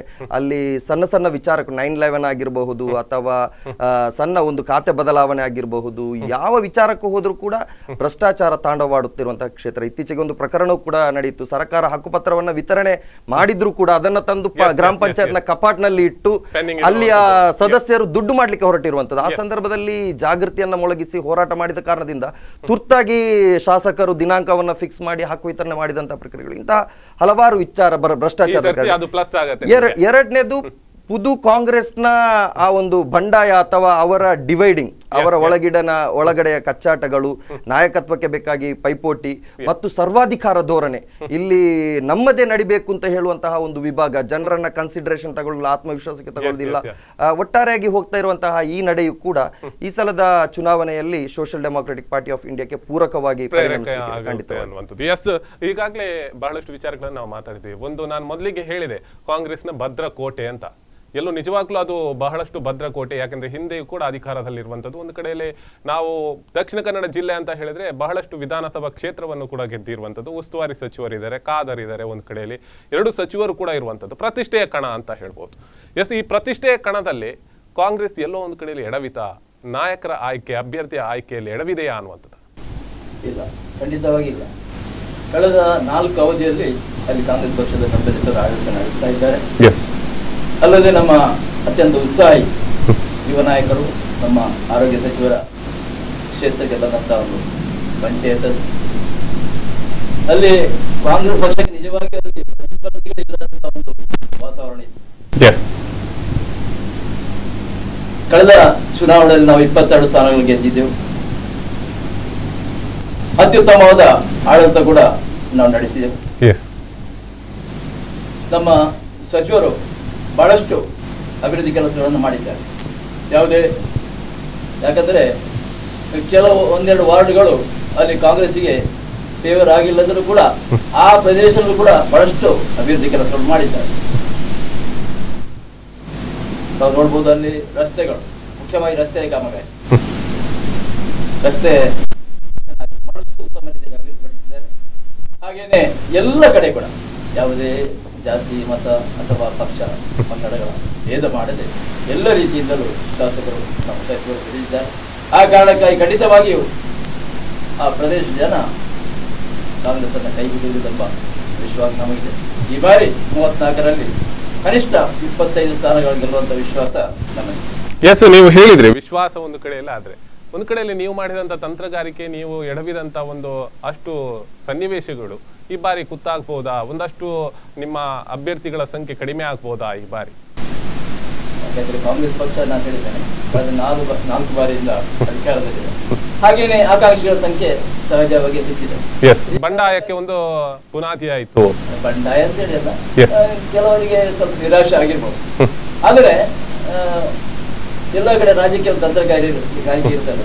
ಕೆಲವೊಮ್ಮೆ ಹೊಸಬರಿಗೆ, ಉತ್ಸಾಹಿಗಳಿಗೆ ಅವಕಾಶ ಮಾಡಿಕೊಡ್ಬೇಕಾಗ್ತದೆ. ಆ ತಂತ್ರಗಾರಿಕೆಯನ್ನು ಅನುಸರಿಸಿದೆ. ಅದರಿಂದ ಕೆಲವರಿಗೆ ಅಸಮಾಧಾನ ಇದ್ರೂ ಕೂಡ ಟೋಟಲ್ ನಮಗೆ ಪ್ಲಸ್ ಆಗತ್ತೆ ಅನ್ನುವಂಥದ್ದು. ಎಲ್ಲಾದ್ರೂ ಒಂದು ಕಡೆಯಲ್ಲಿ ಮೈನಸ್ ಆದ್ರೆ SDPಗೆ ಎಲ್ಲಾದ್ರೂ ಪ್ಲಸ್ ಆಗತ್ತೆ ಅನ್ನುವಂಥ ತಂತ್ರಗಾರಿಕೆ ಒಂದು ಕಡೆ ಇದೆ. ಈಗಾಗಲೇ ಬಿಜೆಪಿಗೆ ಅದರದೇ ಆದಂಥ ವೋಟ್ ಬ್ಯಾಂಕ್ ಇರುವಂಥದ್ದು, ಅದರಲ್ಲಿ SDP ಮಾತ್ರ ನಿಮ್ಮಿಂದ ಪಾಲ್ ಪಡೆಯಬಹುದು ಅನ್ನುವಂಥ ಒಂದು ಲೆಕ್ಕಾಚಾರ. ಆದ್ರೆ ಈ ಬಾರಿ SDPಯನ್ನ ಒಂದು ಅಭ್ಯರ್ಥಿಗಳ ಸಂಖ್ಯೆ ಕೂಡ ಹೆಚ್ಚಾಗಬಹುದು. ಹಾಗಾದ್ರೆ ಇದನ್ನೆಲ್ಲೋ ಒಂದು ಕಡೆಯಲ್ಲಿ ನೀವು ಒಂದಿಲ್ಲ ಗೊತ್ತಿದ್ದು ಕೂಡ ಒಪ್ಕೊಳ್ಳಿಕ್ಕೆ ರೆಡಿ ಆಗಿಲ್ಲ ಕಾಂಗ್ರೆಸ್ನವರು ಅಂತ ಒಂದು ಅಂದ್ರೆ ಸುಮಾರು ಇಲೆಕ್ಷನ್ ನಮ್ಮ ನಾಮಿನೇಷನ್ ಸ್ಟಾರ್ಟ್ ಆಗುವಂತದಲ್ಲಿ ಆ ತರದ ಒಂದು ವಾತಾವರಣ ಇತ್ತು. ಆದ್ರೆ ಕೊನೆಗೆ ಅದು ಆ ವಾತಾವರಣ ಬದಲಾಗಿದೆ. ಹೆಚ್ಚಿನ ಜನ ನಮಗೆ ಬೆಂಬಲಿಸಿದ್ದಾರೆ, ವಿಶ್ವಾಸ ನಮಗೆ ಖಂಡಿತವಾಗಿದೆ. ಪರಂಗಿಬೇಟೆ ಅವರು, ಈಗಾಗಲೇ ರಿಯಾಜ್ ಅವರೇ ಬಹಳಷ್ಟು ವಿಚಾರಗಳನ್ನು ನಾವು ಹೇಳುವಾಗ ಮಹಿಳೆಯರ ಸಂಖ್ಯೆಯು ಕೂಡ ಬಹಳಷ್ಟು ಪ್ರತಿಸ್ಪರ್ಧಿ ಅಂತ ಹೇಳ್ಬಹುದು. ಎಷ್ಟು ಗಂಡಸರ ಸಂಖ್ಯೆ ಇದೆ ಅಷ್ಟೇ ಮಹಿಳೆಯರ ಸಂಖ್ಯೆ, ಶೇಕಡ 50 ಮೀಸಲಾತಿಯಲ್ಲಿ ಅಷ್ಟೇ ಶೇಕಡವರ ಮತದಾರರು ಕೂಡ ಇದ್ದಾರೆ. ಹೀಗಿರುವಾಗ ಮತದಾರರ ಒಂದು ಓಲೈಕೆ ಮತ್ತೆ ಮಹಿಳಾ ಮತದಾರರು ಒಂದು ಕಡೆಯಲ್ಲಿ ಅಭ್ಯರ್ಥಿಯು ಕೂಡ ಬಹಳಷ್ಟು ಜನರು ಮಹಿಳೆಯರೇ ಇದ್ದಾರೆ ಅನ್ನುವಂಥದ್ದು. ಇದೆಲ್ಲ ಕಡೆಯಲ್ಲಿ ನಿಮ್ಗೆ ಪ್ಲಸ್ ಆಗ್ಬಹುದಾ? ನೀವು ಯಾವ ರೀತಿಯಲ್ಲಿ ಮಹಿಳಾ ಆಯ್ಕೆಯಲ್ಲಿ ಮಾಡ್ಕೊಂಡಿದ್ದೀರಿ? ನಿಮ್ಮದಲ್ಲಿ ಎಷ್ಟು ಅಭ್ಯರ್ಥಿಗಳು ಮಹಿಳೆಯರನ್ನ ಆಯ್ಕೆ ಮಾಡ್ಕೊಂಡಿರಿ ಅನ್ನುವಂಥದ್ದು? ಖಂಡಿತವಾಗಿಯೂ ನಾವು ಇಲ್ಲಿ ಮಹಿಳೆಯರ ಮತದಾನ ಇದರಲ್ಲಿ ಬಹಳ ಮುಖ್ಯವಾದದ್ದು. ಗ್ರಾಮ ಪಂಚಾಯತ್ ಚುನಾವಣೆಯಲ್ಲಿ ಈಗಾಗಲೇ ಉಮರ್ ಫಜೀರ್ ಅವರು ಹೇಳಿದಾಗೆ ಕಾಂಗ್ರೆಸ್ಗೆ ಸ್ಥಾನಗಳು ಹೆಚ್ಚಾಗ್ತದೆ ಅನ್ನುವಂತಹ ಒಂದು ವಾದವನ್ನ ಪುದು ಗ್ರಾಮ ಪಂಚಾಯತಲ್ಲಿ ಒಪ್ಪಲಿಕ್ಕೆ ಸಾಧ್ಯ ಇಲ್ಲ. ಯಾಕೆಂತ ಹೇಳಿದರೆ ಕಳೆದ ಜಿಲ್ಲಾ ಪಂಚಾಯತ್ ಚುನಾವಣೆಯ ಫಲಿತಾಂಶವನ್ನು ಕೂಡ ನಾವು ನೋಡಿದ್ದೇವೆ, ಗಮನಿಸಿದ್ದೇವೆ. ಕಾಂಗ್ರೆಸ್ಗೆ ಯಾವ ರೀತಿಯ ಹೀನಾಯ ಮುಖಭಂಗ ಆಗಿತ್ತು ಅನ್ನುವಂಥದ್ದು. ಶಾಸಕರ ಒಂದು ಕ್ಷೇತ್ರದಲ್ಲಿ, ಅದು ಕೂಡ ಕ್ಯಾಬಿನೆಟ್ ಸಚಿವರಾಗಿದ್ದುಕೊಂಡು ಆ ಒಂದು ಕ್ಷೇತ್ರವನ್ನು ಉಳಿಸಲಿಕ್ಕೆ ಆಗಲಿಲ್ಲ ಅನ್ನುವಂತಹ ಒಂದು ಇದು. ಅಂದರೆ ದಿನೇ ದಿನೇ ಕಾಂಗ್ರೆಸ್ನ ಪ್ರಾಬಲ್ಯ ಪುದು ಗ್ರಾಮ ಪಂಚಾಯತ್ ವ್ಯಾಪ್ತಿಯಲ್ಲಿ ಕುಸಿತಾ ಇದೆ. ಅದು SDPಯ ಮತಗಳಾಗಿ ಪರಿವರ್ತನೆ ಆಗ್ತಾ ಇದೆ. ಯಾಕೆಂತ ಹೇಳಿದ್ರೆ SDPಯನ್ನ ಗುರುತಿಸಿದ್ದಾರೆ. ನಾವು ಈ ಸಲದ 14 ಅಭ್ಯರ್ಥಿಗಳನ್ನ ಕಣಕ್ಕಿಳಿಸಿದ್ದೇವೆ. ಅದರಲ್ಲಿ ನಮ್ಮ ಬಹಳಷ್ಟು ಒಂದು 6 ಮಂದಿ ಮಹಿಳೆಯರಿಗೆ ಕೂಡ ನಾವು ಅವಕಾಶವನ್ನ ಮಾಡಿಕೊಟ್ಟಿದ್ದೇವೆ. ಖಂಡಿತವಾಗಿಯೂ ನಮ್ಮ ಸಂಖ್ಯೆ ಜಾಸ್ತಿ ಆಗ್ತದೆ. ಈ ಸಲದ ಇದರಲ್ಲಿ ಒಂದು ಅತಂತ್ರ ಸ್ಥಿತಿ ಉದ್ಭವ ಆಗ್ತದೆ ಪುದು ಗ್ರಾಮ ಪಂಚಾಯತ್. SDPಯ ಒಂದು ನಿರ್ಣಾಯಕ ಶಕ್ತಿಯಾಗಿ ಖಂಡಿತವಾಗಿ ಮೂಡಿ ಬರ್ತದೆ ಅನ್ನುವಂತಹ ಒಂದು ವಿಶ್ವಾಸ ನಮ್ಗೆ ಖಂಡಿತವಾಗಿ ಈ ಸಲದ ಚುನಾವಣೆಯಲ್ಲಿ ಇದೆ. ಯಾಕೆಂತ ಹೇಳಿದ್ರೆ, ಯಾಕೆ ಅಷ್ಟು ಆತ್ಮವಿಶ್ವಾಸ ಅಂತ ಹೇಳಿದ್ರೆ, ಬಹಳಷ್ಟು ಜನರು ಇವತ್ತು SDPಗೆ ಆಕರ್ಷಿತರಾಗಿದ್ದಾರೆ. ಕಾಂಗ್ರೆಸ್ನಲ್ಲಿ ಗೊಂದಲ ಇದೆ, ವಿಭಜನೆ ಇದೆ. ಪ್ರಥಮ ಪುದು ಗ್ರಾಮ ಪಂಚಾಯತ್ ವ್ಯಾಪ್ತಿಯ ಪ್ರಥಮ ಕಾರ್ಯಕರ್ತರ ಸಭೆಯನ್ನ ಕರೆದಂತಹ ಸಂದರ್ಭಗಳಲ್ಲಿ ನಿಕಟಪೂರ್ವ ಅಧ್ಯಕ್ಷೆ ಮತ್ತು ಮಾಜಿ ಅಧ್ಯಕ್ಷರು ಇಬ್ಬರು ಕೂಡ ಗೈರು. ಮತ್ತು ಅವರ ಬೆಂಬಲಿಗರು ಕೂಡ ಗೈರು ಸಭೆಯಲ್ಲಿ. ಹಕ್ಕುಪತ್ರ ವಿತರಣೆಯಂತಹ ದೊಡ್ಡ ಸಮಾರಂಭದಲ್ಲಿ ಕೂಡ ಹಾಲಿ ಅಧ್ಯಕ್ಷ, ಅಲ್ಲಿ ಅಧ್ಯಕ್ಷೆಯಾಗಿದ್ದಂತಹ ಅಧ್ಯಕ್ಷರು ಕೂಡ ಆ ಸಮಾರಂಭದಲ್ಲಿ ಬಂದಿಲ್ಲ, ಭಾಗವಹಿಸಿಲ್ಲ. ಅಂದ್ರೆ ಕಾಂಗ್ರೆಸ್ನಲ್ಲಿ ದೊಡ್ಡ ಬಿರುಕು ಇದೆ ಅನ್ನುವಂಥದ್ದು ಸ್ಪಷ್ಟ. ಈ ಒಂದು ಬಿರುಕು ಕೊನೆಗೆ ಈ ಪಂಚಾಯತ್ ಶಾಸಕರು ಯಾವ ರೀತಿ ಸಂಧಾನ ಮಾಡಿದ್ರು ಅಂತ ಹೇಳಿದ್ರೆ, ನೀವು ಅವರ ಕ್ಷೇತ್ರಕ್ಕೆ ಕಾಲಿಡಬಾರ್ದು, ಎರಡು ವಿಭಾಗವನ್ನ ಕರೆದು ನೀವು ಇವರ ಕ್ಷೇತ್ರಕ್ಕೆ ಕಾಲಿಡಬಾರ್ದು ಅನ್ನುವಂತಹ ತಾತ್ಕಾಲಿಕ ತೇಪೆ ಹಚ್ಚಿದ ಹೊರತು ಇವೆಲ್ಲವೂ ಕೂಡ SDPIಗೆ ಪೂರಕವಾಗಿದೆ. ನಾನು SDPI ಪುದು ಗ್ರಾಮ ಪಂಚಾಯತ್ ಅಲ್ಲಿ ಅಧಿಕಾರಕ್ಕೆ ಬರ್ತದೆ ಅಂತ ಹೇಳುವುದಿಲ್ಲ. ಖಂಡಿತವಾಗಿಯೂ ಈ ಒಂದು ಗ್ರಾಮ ಪಂಚಾಯತ್ ಅಲ್ಲಿ ಯಾರು ಅಧಿಕಾರ ಮಾಡುದಿದ್ರು ಕೂಡ SDPI ಒಂದು ನಿರ್ಣಾಯಕ ಶಕ್ತಿಯಾಗಿ ಹೊರಹೊಮ್ಮಲಿಕ್ಕೆ ಇದೆ. ನಮ್ಮ ಬೆಂಬಲ ಇಲ್ಲದೆ ಯಾರು ಕೂಡ ಅಧಿಕಾರವನ್ನ ಮಾಡಲಿಕ್ಕೆ ಸಾಧ್ಯ ಇಲ್ಲ ಅನ್ನುವಂಥದ್ದು ಬಹಳ ಸ್ಪಷ್ಟವಾದಂತಹ ಫಲಿತಾಂಶ. ಈಗಾಗಲೇ ನಾವು ಮಾತಾಡುವಾಗ ಹೇಳಿದ್ವಿ, ಒಂದ್ ಕಡೆಯಲ್ಲಿ ಪ್ರತಿಷ್ಠೆಯ ಕಣ ಅಂತ. ಖಾದರ್ ಅವರು ಕೂಡ ಅಲ್ಲೇ ಮೊಕಮ ಹೂಡಿದ್ರು. ಒಂದ್ ಕಡೆಯಲ್ಲಿ SDPIಯ ಬಹಳಷ್ಟು ಮುಖಂಡರು, ಬಹಳಷ್ಟು ಕಾರ್ಯಕರ್ತರು ಕೂಡ ಅಲ್ಲೇ ಮೊಕಮ ಹೂಡಿದ್ದಾರೆ. ಒಂದ್ ಕಡೆಯಲ್ಲಿ ಸಂಸದರು ಕೂಡ ಅಲ್ಲೇ ಮೊಕಮ ಹೂಡಿದ್ದಾರೆ. ಏನಿದು ಪ್ರತಿಷ್ಠೆಯ ಕಣ ಅನ್ನುವಂಥದ್ದು ಅಷ್ಟು ಪುದು ಗ್ರಾಮ ಪಂಚಾಯಿತಿ ಬಹಳಷ್ಟು ಒಂದು ಹೆಸರುವಾಸಿ ಆಗ್ತಾ ಇದೆ ಅನ್ನುವಂಥದ್ದು? ಹಾಗೇನಿಲ್ಲ, ಯಾಕಂದ್ರೆ ಸರ್ವಸಾಮಾನ್ಯವಾಗಿ ಗ್ರಾಮ ಪಂಚಾಯತ್ ಚುನಾವಣೆಗಳು ಒಟ್ಟಿಗೆ ನಡೆಯುತ್ತವೆ. ಆದ್ರೆ ಈ ಬಾರಿ ಇದೊಂದು ವಿಭಿನ್ನ. ನಿಜ ನಿಜ, ಬಹಳಷ್ಟು ಜನರಿಗೆ ಒಂದು ಪ್ರಶ್ನೆಯಾಗಿ ಉಳಿದಿರುವಂತದ್ದು ಏನು ಈ ಬಾರಿ ಪುದು ಗ್ರಾಮ ಪಂಚಾಯತ್ ಚುನಾವಣೆ ಅತಿ ದೊಡ್ಡ ಒಂದು ಪಂಚಾಯತ್, 34 ಅಭ್ಯರ್ಥಿಗಳ ಸ್ಥಾನಗಳಿವೆ. ಅಲ್ಲಿ ಚುನಾವಣೆ ನಡೆಯುವಾಗ ಸಹಜವಾಗಿ ಎಲ್ಲರ ದೃಷ್ಟಿ ಅಲ್ಲಿ ಹೋಗುತ್ತೆ. ಇನ್ನು ನಮ್ಮ ಸಚಿವರಲ್ಲಿ ಮೊಕ್ಕಾಂ ಹೂಡಿದ್ದಾರೆಂಬ ಮಾತು ಅಷ್ಟು ಸಮಂಜಸ ಅಲ್ಲ. ಕೊನೆಯ ಒಂದು ದಿವಸ ಅವ್ರು ಬಂದಿದ್ರು, ಯಾಕಂದ್ರೆ ಅಧಿವೇಶನ ಇತ್ತು, ಅಧಿವೇಶನ ಮುಗಿದ ದಿವಸ ಒಂದು ದಿವಸ ಬಂದಿದ್ರು. ಇನ್ನು 34 ಸ್ಥಾನಗಳಿಗೆ ಕೂಡ ನಾವು ಅಭ್ಯರ್ಥಿಗಳನ್ನ ಕಣಕ್ಕಿಳಿಸಿದ್ದೇವೆ, ಬೇರೆ ಯಾವುದೇ ಪಕ್ಷ ಕಣಕ್ಕಿಳಿಸಿಲ್ಲ. ಇದೊಂದು ಮಾತು ನಿಜ. ಆ ಒಂದು ತಂತ್ರಗಾರಿಕೆ ಏನು, ಯಾಕಂದ್ರೆ 34ಕ್ಕಿಂತಲೂ ಹೆಚ್ಚು ಹಾಗಾದ್ರೆ ಆಕಾಂಕ್ಷಿಗಳ ಪಟ್ಟಿ ಇತ್ತ, ಒಂದ್ ಕಡೆಯಲ್ಲಿ ಅಷ್ಟು ಆಕಾಂಕ್ಷಿಗಳು ಹೊರಗಿದ್ದಾರೆ, ಹಾಗಾದ್ರೆ 34 ಅಭ್ಯರ್ಥಿಗಳನ್ನ ಆಯ್ಕೆ ಮಾಡಿದೀರಿ, ಏನ್ ಇದರ ಒಟ್ಟು ವಿಚಾರ? ಹಾಗಾದ್ರೆ ಅಲ್ಲಿ ಸ್ಥಾನಗಳಿರುವುದು 34, ಕಳೆದ ಬಾರಿ 32 ಇತ್ತು, ಈ ಬಾರಿ 34 ಇದೆ. 34 ಇರುವಾಗ ಅಲ್ಲಿ ಸಹಜವಾಗಿ ಆಕಾಂಕ್ಷಿಗಳು ಇರ್ತಾರೆ, ಅದು ಎಲ್ಲ ಪಕ್ಷಗಳಿಗೂ ಇರುವಂತಹ ಸಮಸ್ಯೆ. ಆದ್ರೆ ಇಲ್ಲೇನಾಗಿದೆ ಅಂದ್ರೆ ಕಾಂಗ್ರೆಸ್ ಪಕ್ಷಕ್ಕೆ ಮಾತ್ರ ಎಲ್ಲ ಸ್ಥಾನಗಳಲ್ಲಿ ಸ್ಪರ್ಧಿಸುವಂತ ಅವಕಾಶ ಇದೆ, ಇತರ ಪಕ್ಷ ಇಲ್ಲ. ಬಿಜೆಪಿ ಸುಮಾರು 25 ಸ್ಥಾನಗಳಿಗೆ ಸ್ಪರ್ಧಿಸಿದೆ, ಹಾಗೇನೆ 16 ಸ್ಥಾನಗಳಿಗೆ SDPI ಬೆಂಬಲಿತರು ಸ್ಪರ್ಧೆ ಮಾಡಿದ್ದಾರೆ, ಹಾಗೂ ಇತರ 6 ಮಂದಿ ಪಕ್ಷೇತರರು ಇದ್ದಾರೆ. ಹಾಗಿರುವಾಗ ಜನ ಯಾರು ಎಲ್ಲಾ ಕ್ಷೇತ್ರಗಳಿಗೆ ಯಾರು ಸ್ಪರ್ಧಿಸ್ತಾರೋ ಅವರ ಬಗ್ಗೆನೇ ಹೆಚ್ಚಿನ ಆಶಾಭಾವನೆಯನ್ನು ಹೊಂದಿರುತ್ತಾರೆ. ಮತ್ತು ಕಳೆದ 20 ವರ್ಷಗಳಿಂದ ಅಲ್ಲಿ ಅಧಿಕಾರದಲ್ಲಿರುವಂತಹ ಪಕ್ಷ ಈ ಸಣ್ಣ ಪುಟ್ಟ ಗೊಂದಲಗಳು ಕೊನೆಯ ವೇಳೆಯಲ್ಲಿ ಅದು ಸರಿಯಾಗಿದೆ. ಇನ್ನು ಸಚಿವರ ಡೈನಾಮಿಕ್, ಅವರ ಇಮೇಜ್, ಅದಕ್ಕೆ ಬೇಕಾಗಿ ಜನ ಖಂಡಿತವಾಗಿ ನಮ್ಮನ್ನು ಬೆಂಬಲಿಸ್ತಾರೆ. ಅಲ್ಲ, ಇಷ್ಟು ನಂಬಿಕೆ ಆತ್ಮವಿಶ್ವಾಸ ನಿಮ್ಮಲ್ಲಿ ಕಾಂಗ್ರೆಸ್ ಅಲ್ಲಿ ಇರುವಾಗ ಸಚಿವರಲ್ಲಿ ಮುಖ ಮೂಡುವಂತ ಅಗತ್ಯತೆ ಇತ್ತ? ಬಹಳಷ್ಟು ವರ್ಷಗಳಿಂದ, ಅಥವಾ ಅದೊಂದು ಭದ್ರ ಕೋಟೆ ಅಂತ ಹೇಳ್ತೀವಿ ಕಾಂಗ್ರೆಸ್. ಹಾಗಾದ್ರೆ ಸಚಿವರು ಇದ್ದುಕೊಂಡು ಸಚಿವರು ಕೂಡ ಆ ಫೀಲ್ಡ್ಗೆ ಬರಬೇಕು ಅಂತ ಆದ್ರೆ SDPI ಅನ್ನುವಂಥದ್ದು ಕಾರ್ಯಕರ್ತರ ಸಂಖ್ಯೆ, ಒಂದು ಕಡೆಯಲ್ಲಿ ಕಾರ್ಯಕರ್ತರ ಒಂದು ಪಡೆ, ಆ ತಂತ್ರಗಾರಿಕೆ ಎಲ್ಲೋ ಒಂದು ಕಡೆಯಲ್ಲಿ ಬಿಸಿ ಮುಟ್ತಾ ಇದೆಯಾ ಕಾಂಗ್ರೆಸ್ಗೆ? ಇಲ್ಲ, ಮೊಕ್ಕಾಂ ಹುಡಿಲ್ಲ. ಅವರು ಅಧಿವೇಶನ ಮುಗಿಸಿ ಕೊನೆಯ ಒಂದು ದಿವಸ ಮಾತ್ರ ಬಂದಿದ್ದಾರೆ. ಯಾಕಂದ್ರೆ 1 ವಾರದ ಚುನಾವಣಾ ಪ್ರಕ್ರಿಯೆಯಲ್ಲಿ ಕೊನೆಯ ದಿವಸ ಮಾತ್ರ ಅಲ್ಲಿ ಬಂದಿದ್ದಾರೆ ಹೊರತು ಕೇವಲ ಸಚಿವರು ಮಾತ್ರ ಅಲ್ಲ, ಇಡೀ ಜಿಲ್ಲೆಯ ಕಾಂಗ್ರೆಸ್ ನಾಯಕರು ಪುದು ಕ್ಷೇತ್ರದಲ್ಲಿ ಮೊಕ್ಕಾಂ ಹೂಡಿದ್ರು. ಒಂದು ಕಡೆ ಮಂಗಳೂರಿನ ತಾಲೂಕ್ ಪಂಚಾಯತ್ ಅಧ್ಯಕ್ಷರು, ಇನ್ನೊಂದು ಕಡೆ ಬಂಟ್ವಾಳದ ತಾಲೂಕ್ ಪಂಚಾಯತ್ ಅಧ್ಯಕ್ಷರು ಮತ್ತು ಯೂತ್ ಕಾಂಗ್ರೆಸ್ನ ಮುಖಂಡರುಗಳು, ಸಚಿವರು, MLC ಎಲ್ಲರೂ ಕೂಡ ಆ ಕ್ಷೇತ್ರದಲ್ಲಿ ಅವರು ಮೊಕ್ಕಾಂ ಹೂಡಿದ್ರು. ಯಾಕೆಂತ ಹೇಳಿದ್ರೆ ಒಂದು ನಿರಾಶ್ರಿತರ ಟೆಂಟ್ಗೆ ಹೋಗಿ ಹೇಗೆ ಅಲ್ಲಿ ಕೂತು ಏನೆಲ್ಲ ಮಾಡಬೇಕು ಈ ಎಲ್ಲಾ ತಂತ್ರಗಾರಿಕೆಯನ್ನ ಮಾಡಿದ್ರು. ಯಾಕೆಂತ ಹೇಳಿದ್ರೆ SDPI ಅನ್ನ ಎದುರು ಹಾಕುವಂತದ್ದು ಅವರಿಗೆ ದೊಡ್ಡ ಒಂದು ಸವಾಲಾಗಿತ್ತು ಮತ್ತು ಪ್ರತಿಷ್ಠೆ ಕಣಾಗಿತ್ತು. ಮತ್ತು ಮುಂದಿನ ವಿಧಾನಸಭಾ ಚುನಾವಣೆಗೆ ಇದೊಂದು ದಿಕ್ಸೂಚಿ. ನಾನು ಹೇಳುವಂತದ್ದು, ಇವರು ಚುನಾವಣಾ ಸಂದರ್ಭದಲ್ಲಿ ಬಂದು ಈ ರೀತಿಯ ಕೆಲವರಿಗೆ ಒಂದು ಆಮಿಷಗಳು, ರೋಡಿನ ಆಮಿಷಗಳು, ಅದು ಇದು ಎಲ್ಲ ತೋರಿಸುವುದಕ್ಕಿಂತ ಇವರಿಗೆ ಸುದೀರ್ಘವಾದಂತಹ ಒಂದು ಅವಧಿ ಇತ್ತು, ಆಡಳಿತ ಅವಧಿ. ಆ ಸಂದರ್ಭದಲ್ಲಿ ಏನು ಕೂಡ ಮಾಡಲಿಲ್ಲ. ಚುನಾವಣೆಗೆ ಎಂಡ್ ಆಗುವಾಗ ಗ್ರಾಮ ವಿಕಾಸ ಯೋಜನೆ ಅನ್ನುವಂತಹ ದೊಡ್ಡ ಒಂದು ಫಂಡ್ ತಂದ್ರು. ಆ ಫಂಡ್ ಅನ್ನ ಯುಟಿಲೈಸ್ ಮಾಡಿ ಎಲ್ರಿಗೂ ಹಂಚಿದ್ರು. ಅದರಲ್ಲೂ ಕೂಡ ತಾರತಮ್ಯ ನೀತಿ. ಗ್ರಾಮ ವಿಕಾಸ ಯೋಜನೆಯಲ್ಲಿ ಸ್ಪೋರ್ಟ್ಸ್ ಗೆ ಅಂತ ಹೇಳಿ ಒಂದು ಫಂಡ್ ಇರ್ತದೆ, 10 ಲಕ್ಷ ರೂಪಾಯಿ. ಯಾರಿಗೆ ಕೊಟ್ಟಿದ್ದಾರೆ ಅಂತ ಹೇಳಿದ್ರೆ ಫರಂಗಿಪೇಟೆ ಯುನೈಟೆಡ್ ಸ್ಪೋರ್ಟ್ಸ್ ಕ್ಲಬ್ ಅನ್ನುವಂತಹ ಒಂದೇ ಸ್ಪೋರ್ಟ್ಸ್ ಕ್ಲಬ್ಗೆ ಕೊಟ್ಟಿದ್ದಾರೆ. ಪುದು ಗ್ರಾಮ ಪಂಚಾಯತ್ ವ್ಯಾಪ್ತಿಯಲ್ಲಿ ನನ್ನ ಅನುಭವ ಪ್ರಕಾರ ಸುಮಾರು 12 ಸ್ಪೋರ್ಟ್ಸ್ ಕ್ಲಬ್ಗಳಿಗಿದೆ, ಯುವಕ ಮಂಡಳಗಳು, ಬೇರೆ ಬೇರೆ ಸ್ಪೋರ್ಟ್ಸ್ ಕ್ಲಬ್ಗಳು. ಎಲ್ರಿಗೂ ಕೂಡ ಸಮಾನವಾಗಿ ಹಂಚಬೇಕಾಗಿತ್ತು. ಇವರು ಏನು ಸಮಾನತೆ ಅಂತ ಹೇಳಿ ಪ್ರತಿಪಾದಿಸ್ತಾರೆ, ಸರ್ವರಿಗೂ ಸಮಪಾಲು ಸಮಬಾಳು ಅಂತ ಹೇಳಿ ಏನು ಪ್ರತಿಪಾದಿಸ್ತಾರೆ. ಹ್ಯಾಂಡ್ ಬಿಲ್ ಅಲ್ಲೂ ಕೂಡ ಅದೇ ಇತ್ತು. ಯಾಕೆ ಈ ಒಂದು ಗ್ರಾಮ ವಿಕಾಸ ಯೋಜನೆಯ ಸ್ಪೋರ್ಟ್ಸ್ ಫಂಡ್ ಅನ್ನ ಒಂದು ಟೀಮ್ಗೆ ಕೊಟ್ಟರು? ಯಾಕೆಂತ ಹೇಳಿದ್ರೆ ಆ ಟೀಮ್ ಅನ್ನ ಮುನ್ನಡೆಸ್ತಾ ಇರುವಂತಹದ್ದು ಸ್ಥಳೀಯ ಕಾಂಗ್ರೆಸ್ ಮುಖಂಡರು. ಇದು ತಾರತಮ್ಯ ನೀತಿ ಅಲ್ವಾ? ಇದರಿಂದ ಜನ ಬೇಸತ್ತಿಕೊಂಡಿದ್ದಾರೆ. ಮತ್ತು ವಿಕಾಸ ಯೋಜನೆ ಅಂತ ಹೇಳುವಾಗ ಗ್ರಾಮದ ಅಭಿವೃದ್ಧಿ ಆಗಿರ್ಬೇಕು. ಇವರಿಗೆ ಕಾಂಗ್ರೆಸ್ ವೋಟ್ ಬ್ಯಾಂಕ್ ಎಲ್ಲಿ ಇದೆ ಅಲ್ಲಿಗೆ ಅವಶ್ಯಕತೆ ಇಲ್ಲದಿದ್ರು ಕೂಡ ಇದು ಕಾಂಕ್ರೀಟ್ ರಸ್ತೆ. ಎಲ್ಲಿ ಕಾಂಗ್ರೆಸ್ ಬೆಂಬಲಿತ ಜನರು ಇಲ್ಲ ಅಲ್ಲಿ ಹಾಗೇನೆ ಬಿಟ್ಟಿರುವಂತದ್ದು. ಈ ರೀತಿಯ ತಾರತಮ್ಯ ಧೋರಣೆ ಮತ್ತು ಸರ್ವಾಧಿಕ ಕಾಂಗ್ರೆಸ್ ಪುದು ಗ್ರಾಮ ಪಂಚಾಯತ್ ಅನ್ನುವಂಥದ್ದು ಬಹಳಷ್ಟು ಜನರು ಹೇಳ್ತಾ ಇದ್ದಾರೆ ಅದು ಗ್ರಾಮ ಪಂಚಾಯತ್ ಕಚೇರಿ ಅಲ್ಲ, ಅದು ಕಾಂಗ್ರೆಸ್ ಕಚೇರಿ ಅಂತ ಹೇಳಿ. ಜನರು ಅಲ್ಲಿಗೆ ಹೋಗ್ಲಿಕ್ಕೆ ಭಯ ಪಡ್ತಾ ಇದ್ದಾರೆ. ಯಾಕೆ ಹೋಗಿ ಅಲ್ಲಿ ಮುಖ ಸಿಂಡರಿಸಬೇಕು? ನಮ್ಮ ಹತ್ರ ಬಹಳಷ್ಟು ರಿಕ್ವೆಸ್ಟ್ ಗಳು ಬರ್ತಾ ಇದೆ. ಏನಾದ್ರೂ ಈ ಸರ್ಕಾರಿ ಸವಲತ್ತುಗಳನ್ನ ಜನತೆಗೆ ತಲುಪಿಸಬೇಕಾಗಿ ನೀವೇನಾದ್ರೂ ಒಂದು ಮಾಹಿತಿ ಕೇಂದ್ರ ಅಥವಾ ಸಪರೇಟ್ ಒಂದು ಸೆಂಟರ್ ಅನ್ನ ಓಪನ್ ಮಾಡಿ, ನಾವು ಅಲ್ಲಿಗೆ ಬರ್ತೇವೆ, ಅಲ್ಲಿಗೆ ಹೆಸಿಟೇಟ್ ಆಗ್ತದೆ, ಹೋಗ್ಲಿಕ್ಕೆ ಆಗುದಿಲ್ಲ ಅಂತ ಹೇಳಿ. ಮುಂದಿನ ದಿನ social democratic party of India ಖಂಡಿತವಾಗಿಯೂ ಪುದು ಗ್ರಾಮ ಪಂಚಾಯತ್ ವ್ಯಾಪ್ತಿಯಲ್ಲಿ ಸರ್ವ ಜನರಿಗೆ ಜನಸ್ನೇಹಿ ಆದಂತಹ ಒಂದು ಸೆಂಟರ್ ಅನ್ನ ನಾವು ಇನ್ಫಾರ್ಮೇಶನ್ ಸೆಂಟರ್ ಅನ್ನ ಮಾಹಿತಿ ಕೇಂದ್ರವನ್ನ ಪುದು ಕ್ಷೇತ್ರದ ಪರಂಗಿಪೇಟೆಯಲ್ಲಿ ಇನ್ಶಾಅಲ್ಲಾ SDPI ಖಂಡಿತವಾಗಿ ಮುಂದಿನ ದಿನಗಳಲ್ಲಿ ಪುದು ಗ್ರಾಮದ ಜನತೆಗೆ ನೀಡ್ಲಿಕ್ಕಿದೆ. ಅಂದ್ರೆ ಅಷ್ಟು ಕೂಡ ಅಸಹ್ಯ ಪಡ್ತಾರೆ ಜನ ಗ್ರಾಮ ಪಂಚಾಯತ್ಗೆ ಹೋಗ್ಲಿಕ್ಕೆ. ಈ ಸಲ ಖಂಡಿತವಾಗಿ ಬದಲಾವಣೆಯನ್ನ ಬಯಸಿಕೊಂಡು ಮತದಾರರು ಮತವನ್ನ ಚಲಾವಣೆ ಮಾಡಿದ್ದಾರೆ. ಬದಲಾವಣೆ ಬರ್ತದೆ. ನಾವು ಮುಂದಿನ ದಿನಗಳಲ್ಲಿ ಒಂದು ನಿರ್ಣಾಯಕ ಶಕ್ತಿಯಾಗಿರ್ತೇವೆ. ಕಾಂಗ್ರೆಸ್ಗೆ 70 ವರ್ಷಗಳ ರಾಜಕಾರಣದಲ್ಲಿ ಅಲ್ಪಸಂಖ್ಯಾತ ಸಮುದಾಯಕ್ಕೆ ಮತ್ತು ಮುಸ್ಲಿಂ ಸಮುದಾಯಕ್ಕೆ ಆದಂತಹ ಮೋಸವನ್ನ ಅದಕ್ಕೆ ಪರಿಹಾರದ ರೂಪದಲ್ಲಿ ಪುದು ಗ್ರಾಮ ಪಂಚಾಯತಿಯಲ್ಲಿ ನಾವು ತೆಗೆಸಿಕೊಡ್ತೇವೆ. ನೀವು ನಮ್ಮ ಜನತೆ ನಮ್ಮ ಜೊತೆಗೆ ಇದ್ರೆ ಕಾಂಗ್ರೆಸ್ನವರು ಯಾವ ರೀತಿ ಆಳ್ವಿಕೆ ಮಾಡಬೇಕು, ಕಾಂಗ್ರೆಸ್ನವರ ಅಲ್ಪಸಂಖ್ಯಾತ ವಿಭಾಗಕ್ಕೆ ಏನನ್ನ ಕೊಡಬೇಕು ಅನ್ನುವಂಥದ್ದು ಮುಂದಿನ 5 ವರ್ಷಗಳ ಅವಧಿಯಲ್ಲಿ ನಿರಂತರವಾದಂತಹ ಹೋರಾಟಗಳ ಮುಖಾಂತರ ಕಾಂಗ್ರೆಸ್ಗೆ ಒಂದು ಏನು ಸೂಚನೆ ಕೊಡುವಂತಹ, ಡೈರೆಕ್ಷನ್ ಕೊಡುವಂತಹ ಒಂದು ವಿರೋಧ ಪಕ್ಷವಾಗಿ ಅಥವಾ ಆಡಳಿತ ವ್ಯವಸ್ಥೆಯ ಒಂದು ಭಾಗವಾಗಿ ನಮ್ಮ ಸದಸ್ಯರು ಅಲ್ಲಿ ಮುಂದಿನ 5 ವರ್ಷಗಳ ಕಾಲಾವಧಿಯಲ್ಲಿ ಕಾರ್ಯನಿರ್ವಹಿಸಲಿಕ್ಕೆ ಇದ್ದಾರೆ. ಇದು ಅಂತೂ ಸ್ಪಷ್ಟ.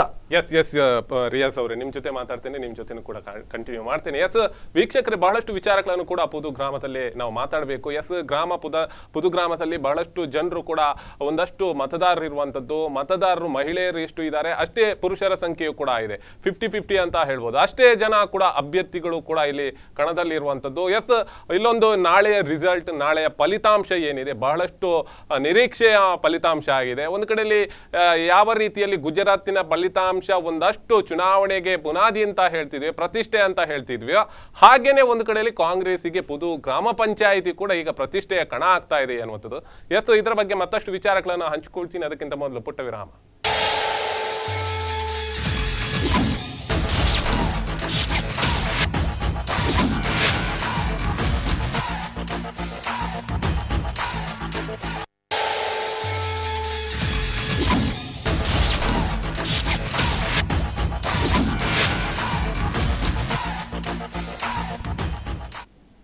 ಪುದು ಗ್ರಾಮ ಸಮರ ವಿಚಾರದ ಬಗ್ಗೆ ಬಹಳಷ್ಟು ವಿಚಾರಗಳ ಮುಂದೆ ಮಾತಾಡ್ತಿದ್ವಿ. ಆ ವಿಚಾರದಲ್ಲೇ ನಾವು ಮುಂದುವರಿಯೋದಾದ್ರೆ ಈಗಾಗಲೇ ನೀವು ಗಮನಿಸಬಹುದು, ನಾಳೆ ಚುನಾವಣೆಯ ಒಂದು ಫಲಿತಾಂಶ ಹೊರಬೀಳಲಿಕ್ಕಿದೆ. ಪುದು ಗ್ರಾಮ ಪಂಚಾಯಿತಿ ಗುಜರಾತಿನ ಮಾದರಿಯಲ್ಲಿ ಒಂದು ಕಡೆಯಲ್ಲಿ ಬಿಜೆಪಿಯರಿಗೆ ಒಂದು ಪ್ರತಿಷ್ಠೆಯ ಕಣ ಆಗಿತ್ತು. ಇದೀಗ ಕಾಂಗ್ರೆಸ್ಸಿಗೆ ಪುದು ಗ್ರಾಮ ಪಂಚಾಯಿತಿ ಕೂಡ ದಕ್ಷಿಣ ಕನ್ನಡ ಜಿಲ್ಲೆಗೆ ಒಂದು ಪ್ರತಿಷ್ಠೆಯ ಕಣ ಆಗಿದೆ. ಇದು ವಿಚಾರಗಳ ಬಗ್ಗೆ ಕೂಡ ಮಾತಾಡ್ತೀನಿ. ಈಗಾಗಲೇ ನಾವು ಮಾತಾಡುವಾಗ ನೀವು ಹೇಳಿದ್ರಿ ಬಹಳಷ್ಟು ಡಾಮರೀಕರಣ ಮತ್ತೆ ಕಾಂಕ್ರೀಟೀಕರಣ ಇದೆಲ್ಲವನ್ನು ಮಾಡ್ತಾರೆ, ಮತ್ತೆ ಸ್ಪೋರ್ಟ್ಸ್ ಕ್ಲಬ್ಗಳಿಗೆ ಕೊಡುವಂತ ಅನುದಾನ ತಾರತಮ್ಯ ಮಾಡ್ತಾರೆ ಅನ್ನುವಂಥದ್ದು. ಇದು ನಿಜನಾ? ಇಲ್ಲ, ಯಾಕಂದ್ರೆ ಕೆಲವು ನಾಮ್ಸ್ಗಳಿವೆ ಗ್ರಾಮ ವಿಕಾಸ ಯೋಜನೆಗಳಲ್ಲಿ, ಕಂಡೀಷನ್ಸ್ಗೆ ಇಂಥದಕ್ಕೆ ಕೊಡಬೇಕಂತೇಳಿ ಕೊಡುವಾಗ ಯಾಕಂದ್ರೆ ಒಂದೇ ಕ್ಲಬ್ ಅದರಲ್ಲಿ ಕೆಲಸಗಳಿವೆ, ಸುಮ್ಮನೆ ಅಂತಿಷ್ಟು ಹಂಚಿದರೆ ಅಲ್ಲಿ ಕೆಲಸಗಳು ಪೂರ್ತಿ ಆಗುವುದಿಲ್ಲ. ಆ ಕಾರಣಕ್ಕಾಗಿ ಒಂದು ನಿರ್ದಿಷ್ಟ ಒಂದು ಸ್ಪೋರ್ಟ್ಸ್ ಕ್ಲಬ್ ಆಯ್ಕೆ ಮಾಡಿಕೊಂಡು ಅನುದಾನ ಹಂಚಿರಬಹುದು. ಇಲ್ಲ ಫಜೀರ್ ಅವರೇ, ನೋಡಿ, ಒಂದು ಕ್ಲಬ್ಗೆಲ್ಲ ಅಲ್ಲಿ ಕ್ರೀಡಾ ಆಸಕ್ತರಿದ್ದಾರೆ. ಯುನೈಟೆಡ್ ಆ ಕ್ಲಬ್ ಏನ್ ಮಾಡ್ತಾ ಇದೆ, ಒಂದು ಕ್ರಿಕೆಟ್, ಒಂದು ಫುಟ್ಬಾಲ್, ರಾಷ್ಟ್ರೀಯ ಮಟ್ಟದ ಕ್ರೀಡೆ, ಗ್ರಾಮೀಣ ಮಟ್ಟದಲ್ಲಿ ರಾಷ್ಟ್ರೀಯ ಮಟ್ಟದ ಕ್ರೀಡೆ, ಅದು ಕೂಡ ಓವರಾಮ್ ಅಲ್ಲ ಮತ್ತು ಇದಲ್ಲ. ಅಲ್ಲಿ ವೈಯಕ್ತಿಕವಾಗಿ ಅಥ್ಲೆಟಿಕ್ಸ್ ಇದ್ದಾರೆ, ಬೇರೆ ಬೇರೆ ಸಾಧನೆಗಳನ್ನ ಮಾಡುವವರಿದ್ದಾರೆ, ಅಂತವರನ್ನ ಗುರುತಿಸಿಕೊಂಡು ಏನಾದ್ರೂ ಮಾಡಬಹುದು. ಅಂತ ಯಾವುದೇ ಕಾರ್ಯಚಟುವಟಿಕೆಗಳು ಆ ಕ್ಲಬ್ ನಿಂದ ಆಗಿಲ್ಲ. ಈ 2 ಕ್ರೀಡೆಯನ್ನ ಬಿಟ್ರೆ ಬೇರೆ ಯಾವ ಗ್ರಾಮೀಣ ಕ್ರೀಡೆಯನ್ನ ಪ್ರೋತ್ಸಾಹ ಮಾಡುವಂತಹ ಯಾವುದೇ ಪ್ರಕ್ರಿಯೆಗಳು ಆಗಿಲ್ಲ. ಅದಕ್ಕಿಂತಲೂ ಮುಂಚೂಣಿಯಲ್ಲಿರುವಂತಹ ಯುವಕ ಮಂಡಳಗಳಿದೆ ಬಹಳಷ್ಟು, ಮತ್ತು ಬೇರೆ ಸಂಘಟನೆಗಳಿದೆ ಸಾಮಾಜಿಕ ಕೆಲಸಗಳನ್ನ ಮಾಡುವ, ಅವರನ್ನು ಕೂಡ ಕನ್ಸಿಡರ್ ಮಾಡಬಹುದಿತ್ತು. ಇಲ್ಲಿ ಹತ್ತಿದ್ದದನ್ನ ಏನ್ ಮಾಡಬಹುದಿತ್ತು, ಒಂದು 8 ಅಲ್ಲಿಡ್ಲಿ 2 ಲಕ್ಷವನ್ನ ಬೇರೆ ಯಾರಿಗಾದ್ರೂ ಒಂದು ಕೊಡ್ಬಹುದಿತ್ತಲ್ಲ, ಕಣ್ಕಟ್ಟಿಗೆ ಅಂತ ಹೇಳ್ತಾರೆ. ಅದು ಕೂಡ ಇಲ್ಲ. ಯಾಕಂತ ಹೇಳಿದ್ರೆ ಅಷ್ಟು ಸರ್ವಾಧಿಕಾರ ನಾವು ಕೊಟ್ರೆ ಕೇಳುವವರು ಯಾರು ಇಲ್ಲ. ಕಾಂಗ್ರೆಸ್ ಅಲ್ಲ, ನಮ್ಮ ಸರ್ಕಾರದ ದುಡ್ಡು ನಾವು ಕೊಡ್ತಾ ಇದ್ದೇವೆ. ಅಂದ್ರೆ ಸಿದ್ದರಾಮಯ್ಯ ಅಂದ್ರೆ ಕಾಂಗ್ರೆಸ್ಗೆ ಮಾತ್ರ ಸೀಮಿತ ಅನ್ನುವಂತಹ ಮನೋಭಾವನೆ ಪುದು ಕ್ಷೇತ್ರದ ಕಾಂಗ್ರೆಸ್ ನಾಯಕರಿಗೆ ಇದೆ ಮತ್ತು ಶಾಸಕರಿಗಿದೆ. ಶಾಸಕರು ಅರ್ಥ ಮಾಡಿಕೊಳ್ಬೇಕು, ಸಿದ್ದರಾಮಯ್ಯ ಅನ್ನುವಂತವರು ಕೇವಲ ಕಾಂಗ್ರೆಸ್ ಪಕ್ಷಕ್ಕೆ ಮುಖ್ಯಮಂತ್ರಿ ಅಲ್ಲ, ಇಡೀ ದೇಶದ ಜನತೆಗೆ ಮುಖ್ಯಮಂತ್ರಿ. ಅವರಲ್ಲಿ ಏನಾದ್ರೂ ಯೋಜನೆಯನ್ನ ಹಾಕಿ ಅದನ್ನ ತಲುಪಿಸಿದ್ರೆ ತಳಮಟ್ಟದಲ್ಲಿ ಗ್ರಾಮೀಣ ಪ್ರದೇಶದಲ್ಲಿ ಯಾರ್ಯಾರಿಗೆಲ್ಲ ಅದರ ಫಲಾನುಭವ ಸಿಗ್ಬೇಕು, ಯಾರೆಲ್ಲ ಅದರ ಅರ್ಹತೆಯನ್ನ ಉಣ್ಣುವರಿದ್ದಾರೆ ಅವರಿಗೆ ತಲುಪಿಸುವಂತದ್ದು ಶಾಸಕರ ಕರ್ತವ್ಯ. ಈ ತಲುಪಿಸುವಂತಹ ವ್ಯಕ್ತಿಗಳು ಅಂದ್ರೆ ಮೀಡಿಯೇಟರ್ಗಳೇ ತಾರತಮ್ಯ ನೀತಿಯನ್ನ ಮಾಡಿದ್ರೆ ಸರ್ಕಾರ ಯೋಜನೆಗಳು ಜನಸಾಮಾನ್ಯರಿಗೆ ಹೇಗೆ ತಲುಪ್ತದೆ? ಮೋಸ ನಡೀತಾ ಇದೆ. ಅನುದಾನವನ್ನು ತಂದವರೇ ನಮ್ಮ ಸಚಿವರು. ಸೊ ಅವರು ಒಂದು ನಿರ್ದಿಷ್ಟ ಕ್ಲಬ್ ಅನ್ನು ಆಯ್ಕೆ ಮಾಡಿಕೊಂಡಿದ್ದಾರೆ. ಯಾಕಂದ್ರೆ ಅವರಿಗೆ ಕೂಡ ಇಂದಿನ ಯಾವುದೇ ಅವಕಾಶ ಸಿಕ್ಕಿರಲಿಲ್ಲ.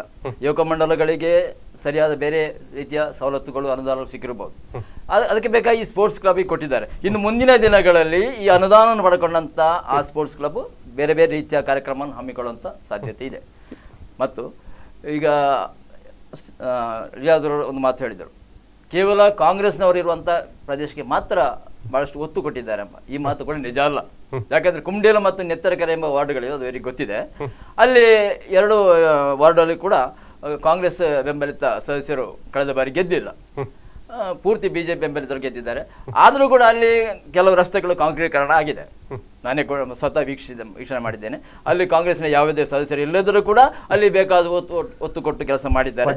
ಎಲ್ಲ ಜಾತ್ಯತೀತ ಮನೋಭಾವನೆಯಿಂದ ಕೆಲಸ ಮಾಡಿದ್ದಾರೆ. ಯಾರನ್ನು ಕೂಡ ಒಂದು ಹೆಚ್ಚು ಮಾಡುವ ಹೆಚ್ಚುಗಾರಿಕೆಯನ್ನು ನೋಡುವಂಥದ್ದು ಅಥವಾ ಒಂದು ನಿರ್ದಿಷ್ಟ ವರ್ಗಕ್ಕೆ ಹೆಚ್ಚಿನ ಅನುದಾನ ಕೊಡುವಂಥ ಕೆಲಸವನ್ನು ಅವರು ಮಾಡಿಲ್ಲ. ಅವರು ಯಾವತ್ತು ಜಾತ್ಯತೀತ ನಿಲುವನ್ನೇ ತನ್ನ ಜೀವನದಲ್ಲಿ ಉಸಿರಾಡಿಕೊಂಡು ಬಂದವರು. ಖಂಡಿತವಾಗಿ ಅವರು ಅಂತ ಕೆಲಸ ಮಾಡಲಿಕ್ಕೆ ಇಷ್ಟಪಡುವವರಲ್ಲ. ನಡೆದಿದೆ, ಅದರ ಪಟ್ಟಿದೆ ನಮ್ಮ ಬಳಿ. ಯಾಕೆಂದ್ರೆ ಹೇಳಿದ್ರೆ ಕುಂಡೇಲು ಈಗ 1-2 ಕ್ಷೇತ್ರವನ್ನು ಹೆಸರಿಸಿದ್ರು. ಬಿಜೆಪಿ ಪ್ರಾಬಲ್ಯ ಇದೆ, ಅಲ್ಲಿ ಕಾಂಗ್ರೆಸ್ನ ಕೆಲವೊಂದು ಕೆಲಸಗಳಾದ್ರೆ ಮಾತ್ರ ಅದು ಮತಗಳಾಗಿ ಪರಿವರ್ತನೆ ಆಗ್ತದೆ ಅನ್ನುವಂಥದ್ದು. SDP ಪ್ರಾಬಲ್ಯ ಎಲ್ಲಿದೆ ಅಲ್ಲಿ ನೆಗ್ಲೆಕ್ಟ್ ಮಾಡಿದ್ದಾರೆ. ಮತ್ತು ಅಲ್ಲಿ ಹೋಗಿ ಹೇಳಿದ್ದಾರೆ ಕಂಡೀಷನ್ ಏನು, ಅಲ್ಲಿ ರಸ್ತೆ ಆಗುದಕ್ಕೆ ಕಂಡೀಷನ್ ಏನು, ನಿಮ್ಮ ಫೋಟೋ, ನಿಮ್ಮ ಮನೆಯವರ ಫೋಟೋ ಅದೆಲ್ಲ ಹಾಕಿ ದೊಡ್ಡ ಫ್ಲೆಕ್ಸ್ ಹಾಕಿದ್ರೆ ಶಾಸಕರಿಗೆ ಅಭಿನಂದನೆ ಮಾಡುವುದು ಅಂತ ಹೇಳಿ ಮಾತು ಕೊಟ್ರೆ ನಾವೇನ್ ಮಾಡ್ತೇವೆ, ಇಲ್ಲಿ ರಸ್ತೆ ಮಾಡ್ತೇವೆ. ನೀವು ನಿಮ್ಮ ಅಲ್ಲಿಯ ವಾರ್ಡ್ನವರು ಒಂದು ಲೆಟರ್ ಬರಬೇಕು, ಗ್ರಾಮ ವಿಕಾಸ ಯೋಜನೆಯ ಫಂಡ್ ಅನ್ನ ರಿಲೀಸ್ ಮಾಡ್ಲಿಕ್ಕೆ ಅಲ್ಲಿಯ ಸ್ಥಳೀಯ ಮನೆಯವರು ಲೆಟರ್ ಬರೆದು ಕೊಡ್ಬೇಕಾ? ಅದು ಇವರ ಜವಾಬ್ದಾರಿ. ಶಾಸಕರು ಅದನ್ನ ಮೀಟಿಂಗ್ ಕರೆದು ಸ್ಥಳೀಯ ಗ್ರಾಮ ಪಂಚಾಯತಿ ಸಭೆ ಅದರಲ್ಲಿ ಏನೆಲ್ಲ ಇದು ಮಾಡ್ಬೇಕು, ಬಿಡುಗಡೆ ಮಾಡಿ ವಿತರಣೆ ಮಾಡಿ ಕೊಡುವಂತದ್ದು. ಅದರಲ್ಲಿ ನೀವು ನಮಗೆ ಪುನಃ ಮನವಿ ಕೊಡ್ಬೇಕು ಅಂತ ಹೇಳಿದ್ರೆ ಇದರ ಹಿನ್ನೆಲೆ ಏನು, ಅವರ ಮನವಿ ಕಂಡೀಷನ್ ಏನು? ಒಂದು, ಅವರು ಮನವಿ ಕೊಡ್ಬೇಕು. 2, ಶಾಸಕರಿಗೆ ಅಭಿನಂದನೆ ಮತ್ತು ಸ್ಥಳೀಯ ಕಾಂಗ್ರೆಸ್ ನಾಯಕರಿಗೆ ಅಭಿನಂದನೆ ಹಾಕಿ ಫ್ಲೆಕ್ಸ್ ಆಗ್ಬೇಕು. ಇದು ಹಾಕಿ ಇದು ಕಂಡೀಷನ್ ಇದು ಮಾಡಿದ್ರೆ ನಿಮ್ಗೆ ರೋಡ್. ಇಂತಹ ಪ್ಲೇಸ್ ಗಳು ಕೂಡ ಇದೆ. ನಾನು ದಾಖಲೆ ಸಮೇತ ಫಜೀರ್ ಅವರಿಗೆ ಕೊಡ್ತೇನೆ ಇದರ ಬಗ್ಗೆ. ಯಾಕೆಂತ ಹೇಳಿದ್ರೆ ನೋವಿದೆ ನಮ್ಗೆ. ನಾವು ರಾಜಕೀಯ ಜಾಗೃತಿಯನ್ನ ಮೂಡಿಸುವವರು. ಇಂತಹ ಮಿಸ್ಟೇಕ್ ಗಳು ನಡಿಬಾರ್ದು. ನಮ್ಗೆ ಸೀಟ್ 2 ಕಾಂಗ್ರೆಸ್ಗೆ ಹೆಚ್ಚು ಬರಲಿ ಅಥವಾ ನಮ್ಗೆ ಹೆಚ್ಚು ಬರಲಿ ಅದು ಮುಖ್ಯ ಅಲ್ಲ. ಬಟ್ ಈ ಸರ್ಕಾರದ ಅನುದಾನಗಳು ಜನತೆಗೆ ತಲುಪುವಾಗ, ಯಾಕೆಂತ ಹೇಳಿದ್ರೆ ಟ್ಯಾಕ್ಸ್ ವಸೂಲು ಮಾಡುವಾಗ SDP ಪ್ರಾಬಲ್ಯ ಇರುವಂತಹ ಪ್ರದೇಶದಿಂದ ನೀವು 30 ರೂಪಾಯಿ ಕೊಟ್ರೆ ಸಾಕು, ಕಾಂಗ್ರೆಸ್ನವರು 50 ರೂಪಾಯಿ ಕೊಡ್ಬೇಕು ಅಂತ ಹೇಳಿ ಆ ರೀತಿಯ ತಾರತಮ್ಯ ಏನಿಲ್ಲಲ್ಲ. ಮತ್ತೆ ಅನುದಾನದಲ್ಲಿ ಯಾಕೆ ತಾರತಮ್ಯ? ಈ ಧೋರಣೆಗಳು ಬಹಳ ಅಪಾಯಕಾರಿಯಾದಂತಹ ಧೋರಣೆಗಳು. ಇಂತ ಬಹಳಷ್ಟು ಉದಾಹರಣೆಗಳಿದೆ ಹರೀಶ್ ಅವರು. ನಾವು ಇವತ್ತು ಅವಕಾಶಕ್ಕೆ ಬೇಕಾಗಿ ನಾವು ಅದನ್ನ ಸ್ಪಷ್ಟಪಡಿಸಬೇಕು. ಯಾಕೆಂತ ಹೇಳಿದ್ರೆ ಇಲ್ಲಿ ನಮ್ಗೆ ಪ್ರವಾಸಿ ವಿಭಾಗದಿಂದ ಯಾವ್ದು ಪ್ರವಾಸೋದ್ಯಮ ಇಲಾಖೆಯಿಂದ ಅಲ್ಪಸಂಖ್ಯಾತ ವಿಭಾಗದವರಿಗೆ ವಾಹನಗಳ ಇದಿದೆ. ಇದರ ಫೈಲಿಗೆ ಅಂತಿಮ ಸಹಿ ಶಾಸಕರು ಮಾಡಬೇಕು. ಆ ಸಂದರ್ಭದಲ್ಲಿ ಕಡಿಮೆ ಅಂದ್ರೂ ಕಡಿಮೆ 8 ಫೈಲ್ ಅನ್ನ ರಿಜೆಕ್ಟ್ ಮಾಡಿದ್ದಾರೆ. ಅರ್ಜಿ ಹಾಕಿದವರು SDP ಕಾರ್ಯಕರ್ತರು ಅಂತ ಹೇಳುವಂತಹ ಕಾರಣವನ್ನ ಇಟ್ಟುಕೊಂಡು ಸ್ಥಳೀಯ ಕಾಂಗ್ರೆಸ್ ಪುಡಾರಿಗಳು ಚೀಟಿ ಕಳಿಸ್ತಾರೆ, ಈ ಅಪ್ಲಿಕೇಶನ್ ಅಲ್ಲಿ ಇರುವವರು SDP ಕಾರ್ಯಕರ್ತರು ಅಂತ ಹೇಳಿ. ಯಾಕೆ ಅಂತಹ ತಾರತಮ್ಯ? SDP ಕಾರ್ಯಕರ್ತರಿಗೆ ಈ ದೇಶದ ಅಥವಾ ಈ ರಾಜ್ಯದ ಒಂದು ಅನುದಾನದ ವ್ಯವಸ್ಥೆಯಲ್ಲಿ ಅವರ ಹಕ್ಕನ್ನು ಪಡೆಯುವಂತ ಹಕ್ಕಿಲ್ವಾ? ರಿಜೆಕ್ಟ್ ಹೇಗೆ ಮಾಡಬೇಕು ಹರೀಶ್ ಅವರೇ? ಅವರ ಇಲ್ಲ, ಅವರ ಹತ್ರ ಇನ್ಕಮ್ ಸರ್ಟಿಫಿಕೇಟ್ ಇಲ್ಲ ಅಥವಾ ಅವರು ದಾಖಲಾತಿ ಸರಿ ಇಲ್ಲ ಅಂತ ಹೇಳಿದ್ರೆ ರಿಜೆಕ್ಟ್ ಮಾಡಬಹುದು. ಕೇವಲ ಕಾರ್ಯಕರ್ತ ಅನ್ನುವಂತಹ ಕಾರಣಕ್ಕೆ ಬೇಕಾಗಿ ರಿಜೆಕ್ಟ್ ಮಾಡುವಂತದ್ದು, ಇದು ಯಾವ ರಾಜಕೀಯ ಅಂತ ಅರ್ಥ ಆಗ್ತಾ ಇಲ್ಲ. ಇದು ಇಂತಹ ಇಷ್ಟು ದೊಡ್ಡ ಒಬ್ಬ ಕ್ಯಾಬಿನೆಟ್ ಮಿನಿಸ್ಟರ್ಗೆ ಅವಮಾನ ಅಂತ ಹೇಳಿ ನಾನು ಹೇಳ್ತಾ ಇದ್ದೇನೆ. ಇದೆಲ್ಲವೂ ಕೂಡ ಪುದು ಗ್ರಾಮದ ಜನತೆಗೆ ಗೊತ್ತಾಗ್ತಾ ಇದೆ. ನಾವು ಕೂಡ ಜನಜಾಗೃತಿಯನ್ನ ಬೆಳೆಸ್ತಾ ಇದ್ದೇವೆ. ಮುಂದಿನ ದಿನಗಳಲ್ಲಿ ಕಾಂಗ್ರೆಸ್ ನಡೆ ಇದೇ ರೀತಿ ಸರ್ವಾಧಿಕಾರ ಮತ್ತು ಭ್ರಷ್ಟಾಚಾರದಲ್ಲಿ ಮುಂದುವರಿತಾ ಇದ್ದಂತಾದ್ರೆ ಖಂಡಿತವಾಗಿಯೂ ಅದಕ್ಕೆ ಪರ್ಯಾಯವಾಗಿ ಕಾಂಗ್ರೆಸ್ಗೆ ಪರ್ಯಾಯವಾಗಿ social democratic party of India Dakshina Kannada ಜಿಲ್ಲೆಯಾದ್ಯಂತ ಎದ್ದು ಬರುವುದರಲ್ಲಿ ಯಾವುದೇ ಸಂಶಯಗಳು ನಮಗೆ ಈಗಾಗಲೇ ಮತ್ತೊಂದು ಆರೋಪವನ್ನು ಮಾಡಿದ್ರು ರಿಯಾಸ್ ಅವರು. ಈಗಾಗಲೇ ಕಾಂಗ್ರೆಸ್ ಕಚೇರಿ ಆಗ್ತಾ ಇದೆ, ಪುದು ಗ್ರಾಮ ಪಂಚಾಯತಿ ಕಾಂಗ್ರೆಸ್ನ ಕಚೇರಿ, ಅದಕ್ಕೋಸ್ಕರ ಜನರಿಗೆ ಕೆಲವರು ನೋವಾಗುತ್ತೆ. ಮತ್ತೆ ಇಂಥ ಒಂದು ತಾರತಮ್ಯದ ನೀತಿ, ಸವಲತ್ತುಗಳಲ್ಲಿ ಒಂದು ಕಡೆ ಒಂದು ಕಣ್ಣಿಗೆ ಬೆಣ್ಣೆ ಒಂದು ಕಣ್ಣಿಗೆ ಸುಣ್ಣ ಅನ್ನುವಂಥದ್ದನ್ನು ಕಾಂಗ್ರೆಸ್ನವರು ಮಾಡ್ತಾ ಇದ್ದಾರೆ. ಇದು ಒಪ್ಕೊಳ್ತೀರಾ ತಾವು? ಇಲ್ಲ, ಯಾಕಂದ್ರೆ ಇವರು ಪ್ರಸ್ತಾವ ಮಾಡಿದಂಥ ವಿಚಾರಗಳು ತೀರಾ ಇತ್ತೀಚಿನ ವಿಚಾರಗಳಿಗೆ ಒತ್ತು ಕೊಡ್ತಾ ಇದ್ದಾರೆ. ಆದರೆ ಮಾನ್ಯ UT ಖಾದರ್ ಅವರು ಕಳೆದ 10 ವರ್ಷಗಳ ಹೆಚ್ಚು ಕಮ್ಮಿ 9.25 ವರ್ಷ 10 ವರ್ಷ ಅವರು ಅಲ್ಲಿ ಶಾಸಕರು ಸಚಿವರಾಗಿದ್ದಾರೆ. ಈ ಎಷ್ಟು ಅವಧಿಯಲ್ಲಿ ಅವರು ಅತ್ಯುತ್ತಮವಾಗಿ ಕೆಲಸ ಮಾಡಿದ್ದಾರೆ, ಅದರಲ್ಲಿ ಯಾವುದೇ ಸಂಶಯ ಇಲ್ಲ. ಒಂದು ಈಗ ಆಲೋಚನೆ ಬರ್ತಾ ಇರುವಂತದ್ದು, SDP ಅಲ್ಲಿ ಎದುರಲ್ಲಿ ನಿಮ್ಗೆ ಸ್ಪರ್ಧೆ ಅಲ್ಲದಿದ್ರೆ ನೀವು ಇನ್ನು ಸೈಲೆಂಟ್ ಆಗಿ ನಿಮ್ಗೆ ಬೇಕಾದ ರೀತಿಯಲ್ಲಿ ವರ್ತನೆ ಮಾಡ್ತಿದ್ರ ಏನೋ, ಸಚಿವರು ಅಲ್ಲಿ ನಿಮ್ಮ ಖಾದರ್ ಕೂಡ ಆಕೆನೆ ವರ್ತನೆ ಮಾಡ್ತಿದ್ರ ಏನೋ, SDP ಇದೆ ಅನ್ನುವಂಥದ್ದು ಒಂದು ಭಯ ಇದೆ. ಮುಂದಿನ ದಿನಗಳಲ್ಲಿ ನಮ್ಮ ಖಾತೆಯಿಂದ ತಪ್ಪು ಬಹಳಷ್ಟು ರಾಜಕೀಯ ಪಕ್ಷಗಳು ಈ ಜಿಲ್ಲೆಯಲ್ಲಿವೆ. ಅವು SDP ಕೂಡ ಒಂದು ರಾಜಕೀಯ ಪಕ್ಷ, ಅವರು ಅವರ ಅಸ್ತಿತ್ವಕ್ಕೆ ಹೋರಾಟ ಮಾಡ್ತಾ ಇದ್ದಾರೆ, ಚುನಾವಣೆಯಲ್ಲಿ ಅವರ ಭವಿಷ್ಯವನ್ನು ಅರಸಿ ಕೆಲಸ ಮಾಡ್ತಾ ಇದ್ದಾರೆ. ಆ SDP ಒಂದೇ ಒಂದು ಪಕ್ಷ ಇಡೀ ಪುದುವಿನಲ್ಲಿ ಎಲ್ಲ ಬದಲಾವಣೆ ಮಾಡಲಿ ಸಾಧ್ಯತೆ ಇದೆ, ಇನ್ನು ಮುಂದಿನ ಭವಿಷ್ಯತ್ತನ್ನು ಅವರೇ ಕರೆಕ್ಟ್ ಆಗಿ ಕಂಡುಕೊಳ್ತಾರೆ ಎಂಬ ಮಾತು ಕೂಡ ಸರಿಯಲ್ಲ. ಯಾಕಂದ್ರೆ ಕಳೆದ 10 ವರ್ಷದಿಂದ ಸಚಿವರು ಕೆಲಸ ಮಾಡಿ ಅದರಲ್ಲಿ ಅಭಿವೃದ್ಧಿಗೆ ಬಹಳಷ್ಟು ಒತ್ತು ಕೊಟ್ಟಿದ್ದಾರೆ. ಇನ್ನು ಪಜ್ಜಿರವರಿಗೆ ಇನ್ನೊಂದು ಮಾತು ನನಗೆ ನೆನಪಾಯ್ತು. ಇವರು ಕಳೆದ 10 ವರ್ಷ 60-70 ವರ್ಷಗಳ ಇತಿಹಾಸ ಪುದು ಗ್ರಾಮ ಪಂಚಾಯತಿಗೆ. ಮೊನ್ನೆ ಕಾಂಗ್ರೆಸ್ನವರೇ ಒಂದು ಫೋಟೋವನ್ನ ಹಾಕಿದ್ರು. ಯಾರು ಮಿಥುನ್ ರೈ ಅವರು ಮತಯಾಚನೆಗೆ ಬೇಕಾಗಿ ಪೇರಿಮಾರ್ ಪ್ರದೇಶದಲ್ಲಿ ಒಂದು ಸೇತುವೆಯನ್ನ ದಾಟ್ತಾ ಇದ್ದಾರೆ. ಕಂಗು ಇದೆ ಅಲ್ಲ, ಕಂಗಿನಿಂದ ಹಾಕಿದಂತಹ 2 ಪೀಸ್ನಲ್ಲಿ ಮಿಥುನ್ ರೈ ಮತ್ತು ಸ್ಥಳೀಯ ಕಾಂಗ್ರೆಸ್ ನಾಯಕ ಉಮರ್ ಫಾರೂಕ್ ಮತ್ತು ಕಾರ್ಯಕರ್ತರು ನಡೆದಾಡ್ಕೊಂಡು ಬರ್ತಾ ಇದ್ದಾರೆ. 70 ವರ್ಷದ ಇತಿಹಾಸದಲ್ಲಿ ಸಣ್ಣ ಒಂದು ಕಾಂಕ್ರೀಟ್ ಬ್ರಿಡ್ಜ್ ಮಾಡ್ಲಿಕ್ಕೆ ಆಗ್ಲಿಲ್ಲ ಪುದು ಗ್ರಾಮ ಪಂಚಾಯತ್ ವ್ಯಾಪ್ತಿಯಲ್ಲಿ. ಏನ್ ಯಾವ ರೀತಿ ಅಭಿವೃದ್ಧಿ ಅದು? ಯಾರು ಇವರು ಹುಡ್ಕೊಂಡು ಹೋಗಿ ಮಾಡ್ಬೇಕಲ್ಲ, ಯಾಕೆ ಮಾಡಿ? ನಾವು ಸಂಪೂರ್ಣ ಬದಲಾವಣೆ ಮಾಡ್ತೇವೆ, ಕೆಲಸಗಳು ಸಹಜವಾಗಿ ಇರುತ್ತವೆ.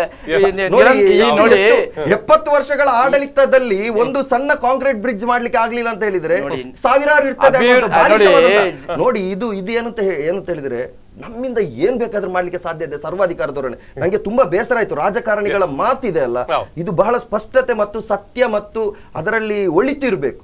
ಮೊನ್ನೆ ಅಶ್ರಫ್ ಮೇಯರ್ನ ಸ್ಪರ್ಧೆಗೆ ಮಾಧ್ಯಮದವರು ಒಂದು ಪ್ರಶ್ನೆಯನ್ನ UT ಖಾದರ್ ಅವರ ಹತ್ರ ಕೇಳ್ತಾರೆ.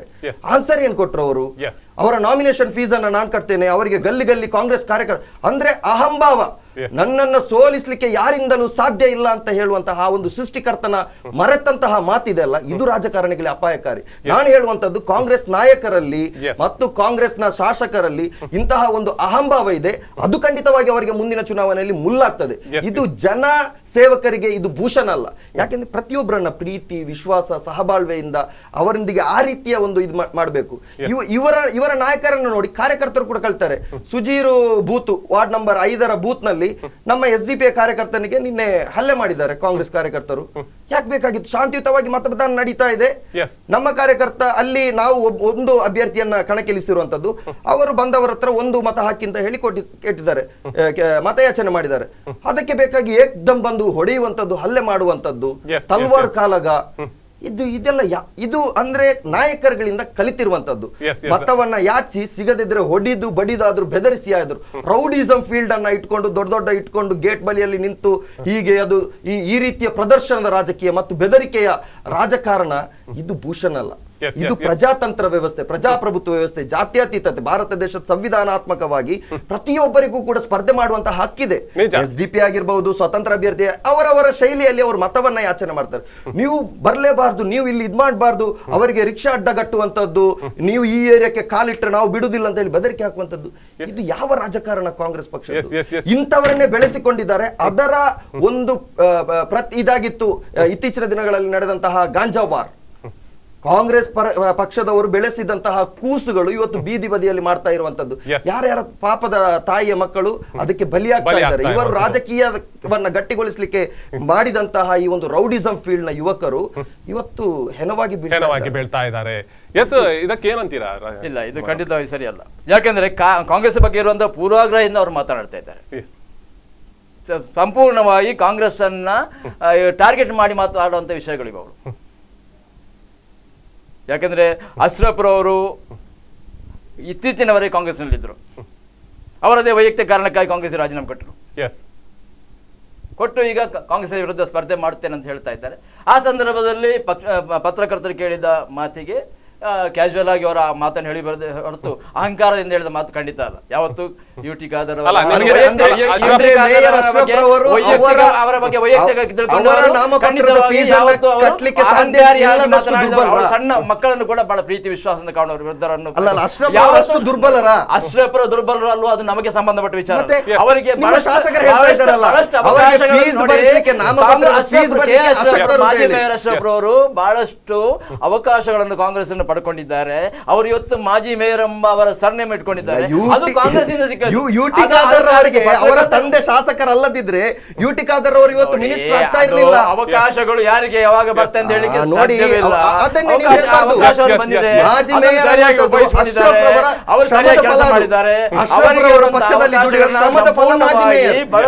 ಕಾಂಗ್ರೆಸ್ ಪಕ್ಷ ಗಿಫ್ಟ್ ಆಗಿ ಕೊಟ್ಟಿರುವಂತದ್ದಲ್ಲ, ಅವರ ಶ್ರಮದ ಫಲ. ಅದನ್ನ ಅಪಹಾಸ್ಯ ಮಾಡುವಂತದ್ದು ಒಂದು ಕ್ಯಾಬಿನೆಟ್ ಉಮರ್ ಫಜೀರ್ ಅವರು ಆ ಮಾತನ್ನ ಹೇಳಿದ್ರೆ ನಾನು ದೊಡ್ಡ ವಿಚಾರ ಮಾಡ್ತಾ ಇರಲಿಲ್ಲ ಅದನ್ನ. ನಾನು ದೊಡ್ಡ ಆದ್ರೆ ಒಬ್ಬ ಕ್ಯಾಬಿನೆಟ್ ಮಿನಿಸ್ಟರ್ ಬಾಯಲ್ಲಿ ಆ ಮಾತುಗಳು ಬರಬಾರದು. ತನ್ನ ಎದುರಾಳಿಯನ್ನ ಸ್ವಲ್ಪ ಸೈಲೆಂಟ್ ಮಾಡ್ಲಿಕ್ಕೆ ಆ ಮಾತು ಹೇಳಿರ್ಬೋದು. ಅದು ಖಂಡಿತ ಅಹಂಕಾರದ ಮಾತಲ್ಲ, ಅದು ರಾಜಕೀಯ ತಂತ್ರಗಾರಿಕೆ. ಅದ್ರಲ್ಲಿ ಏನಿದೆ? ರಾಜಕೀಯ ತಂತ್ರಗಾರಿಕೆ ಮಾಡುವ ಕೆಲವೊಂದು ತಂತ್ರಗಾರಿಕೆಗಳು ಸರಿಯಲ್ಲ. ಒಬ್ಬ ವ್ಯಕ್ತಿಗೆ ಅವನದೇ ಆದಂತಹ ಕೆಲವೊಂದು ಮಾನ್ಯ ಅಶ್ರಫ್ ಅವರ ಮೇಲೆ ಸಿಂಪತಿ ತೋರಿಸಬಹುದು. ಕಾಂಗ್ರೆಸ್ಸಿಂದ ಪಡ್ಕೊಂಡವರು ದ್ರೋಹ ಮಾಡುವಾಗ ಅವರ ಬಗ್ಗೆ ಹೇಳುವಂತ ಮಾತುಗಳಿಗೆ ಅದನ್ನ ದೊಡ್ಡ ಅದಕ್ಕೆ ಬಣ್ಣ ಹಚ್ಚಿ ಹೇಳ್ಬೇಕಂತ ಅವಶ್ಯಕತೆ ಇಲ್ಲ. ಇನ್ನೊಂದು ವಿಷಯ, ಅಭಿವೃದ್ಧಿ ಕೆಲಸಗಳಿಗೆ ಮಾತಾಡಿದರು.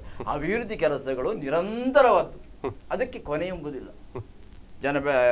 ಜನಸಂಖ್ಯೆ ಬೆಳೆದಂತೆ, ಊರು ದೊಡ್ಡವಾದಂತೆ ಅಲ್ಲಿ ಅಭಿವೃದ್ಧಿ ಕೆಲಸಗಳು ಆಗ್ಬೇಕಂತ ಬೇಡಿಕೆ ಬಂದೇ ಬರ್ತದೆ. ಹಾಗಿರುವಾಗ ಯಾವುದೋ ಒಂದು ಸೇತುವೆ ಬಾಕಿ ಇರ್ಬೋದು, ಅದು ಮುಂದಿನ ದಿನದಲ್ಲಿ ಖಂಡಿತವಾಗಿ ಹಾಗೆ ಆಗ್ತದೆ.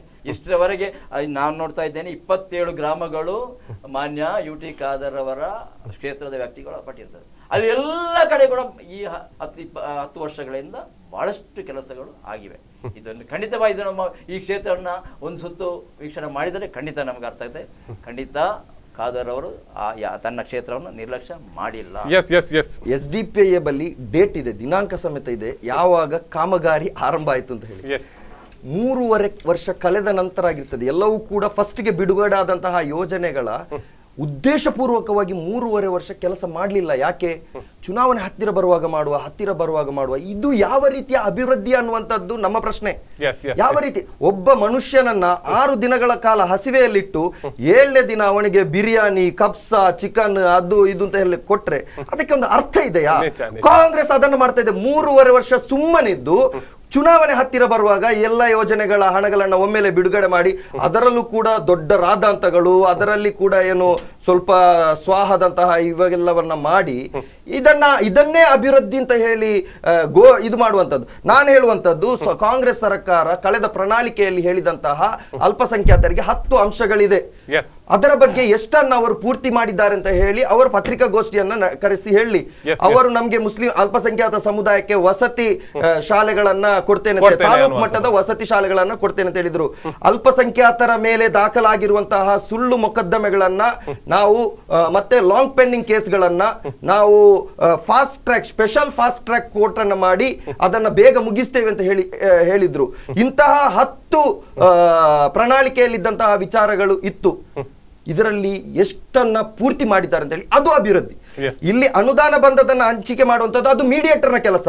ಅದಕ್ಕೆ ಒಂದು ಶಾಸಕರು ಆಗ್ಬೇಕಾಗಿಲ್ಲ. ಶಾಸಕರು ಒಬ್ರು ಒಂದು GPA ಅನ್ನ ಬರೆದು ಯಾರಿಗಾದ್ರೂ ವಹಿಸಿ ಕೊಟ್ರೆ ಅವರಷ್ಟಕ್ಕೆ ಮಾಡ್ತಾ ಇರ್ತಾರೆ. ಅಲ್ಲಿ ಅನುದಾನ ಬಿಡುಗಡೆ ಆಗ್ತದೆ, ಡಿವೈಡ್ ಆಗ್ತದೆ, ಮಾಡ್ತಾ ಇರಬಹುದು.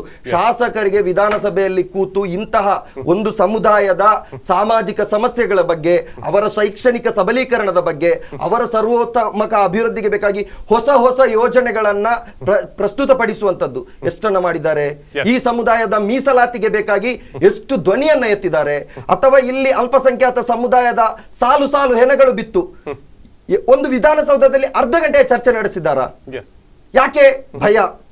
ಈ ಭಯವನ್ನ ಬಿಟ್ಟು ನಮ್ಮ ಶಾಸಕರುಗಳು, ನಮ್ಮ ಸಚಿವರುಗಳು ಮಾತನಾಡಲಿಕ್ಕೆ ಸಾಧ್ಯ ಆದಾಗ ಅವಾಗ ಅಲ್ಪಸಂಖ್ಯಾತರ ನಿಜವಾದ ಅಭಿವೃದ್ಧಿ ಆಗ್ತದೆ, ನಿಜವಾದ ಏಳಿಗೆ ಆಗ್ತದೆ. ಅದು ಬಿಟ್ಟು 3.5 ವರ್ಷ ಸುಮ್ಮನಿದ್ದು 4ನೇ ವರ್ಷಕ್ಕೆ ಬಂದು ಕಾಂಕ್ರೀಟ್ ರಸ್ತೆಯನ್ನ ಮಾಡಿದ್ರೆ, ದಾರಿದೀಪಗಳನ್ನ ಹಾಕಿದ್ರೆ ಅದು ಅಭಿವೃದ್ಧಿ ಅಲ್ಲ. ಈ ಸಂದೇಶವನ್ನ ಹಾಕಿರ್ತದೆ social democratic party of India, SDPI, ಪ್ರತಿಯೊಬ್ಬರು ಮತದಾರರಿಗೆ ತಲುಪಿಸುವಂತದ್ದು. ರಾಜಕೀಯ ಜನಜಾಗೃತಿಗೊಳಗಾಗಬೇಕು. ಮತದಾರಿಗೂ ಕೂಡ ಗೊತ್ತಾಗಬೇಕು ನಾವು ಯಾವುದನ್ನ ಕೇಳಬೇಕು ಅಂತ ಹೇಳಿ.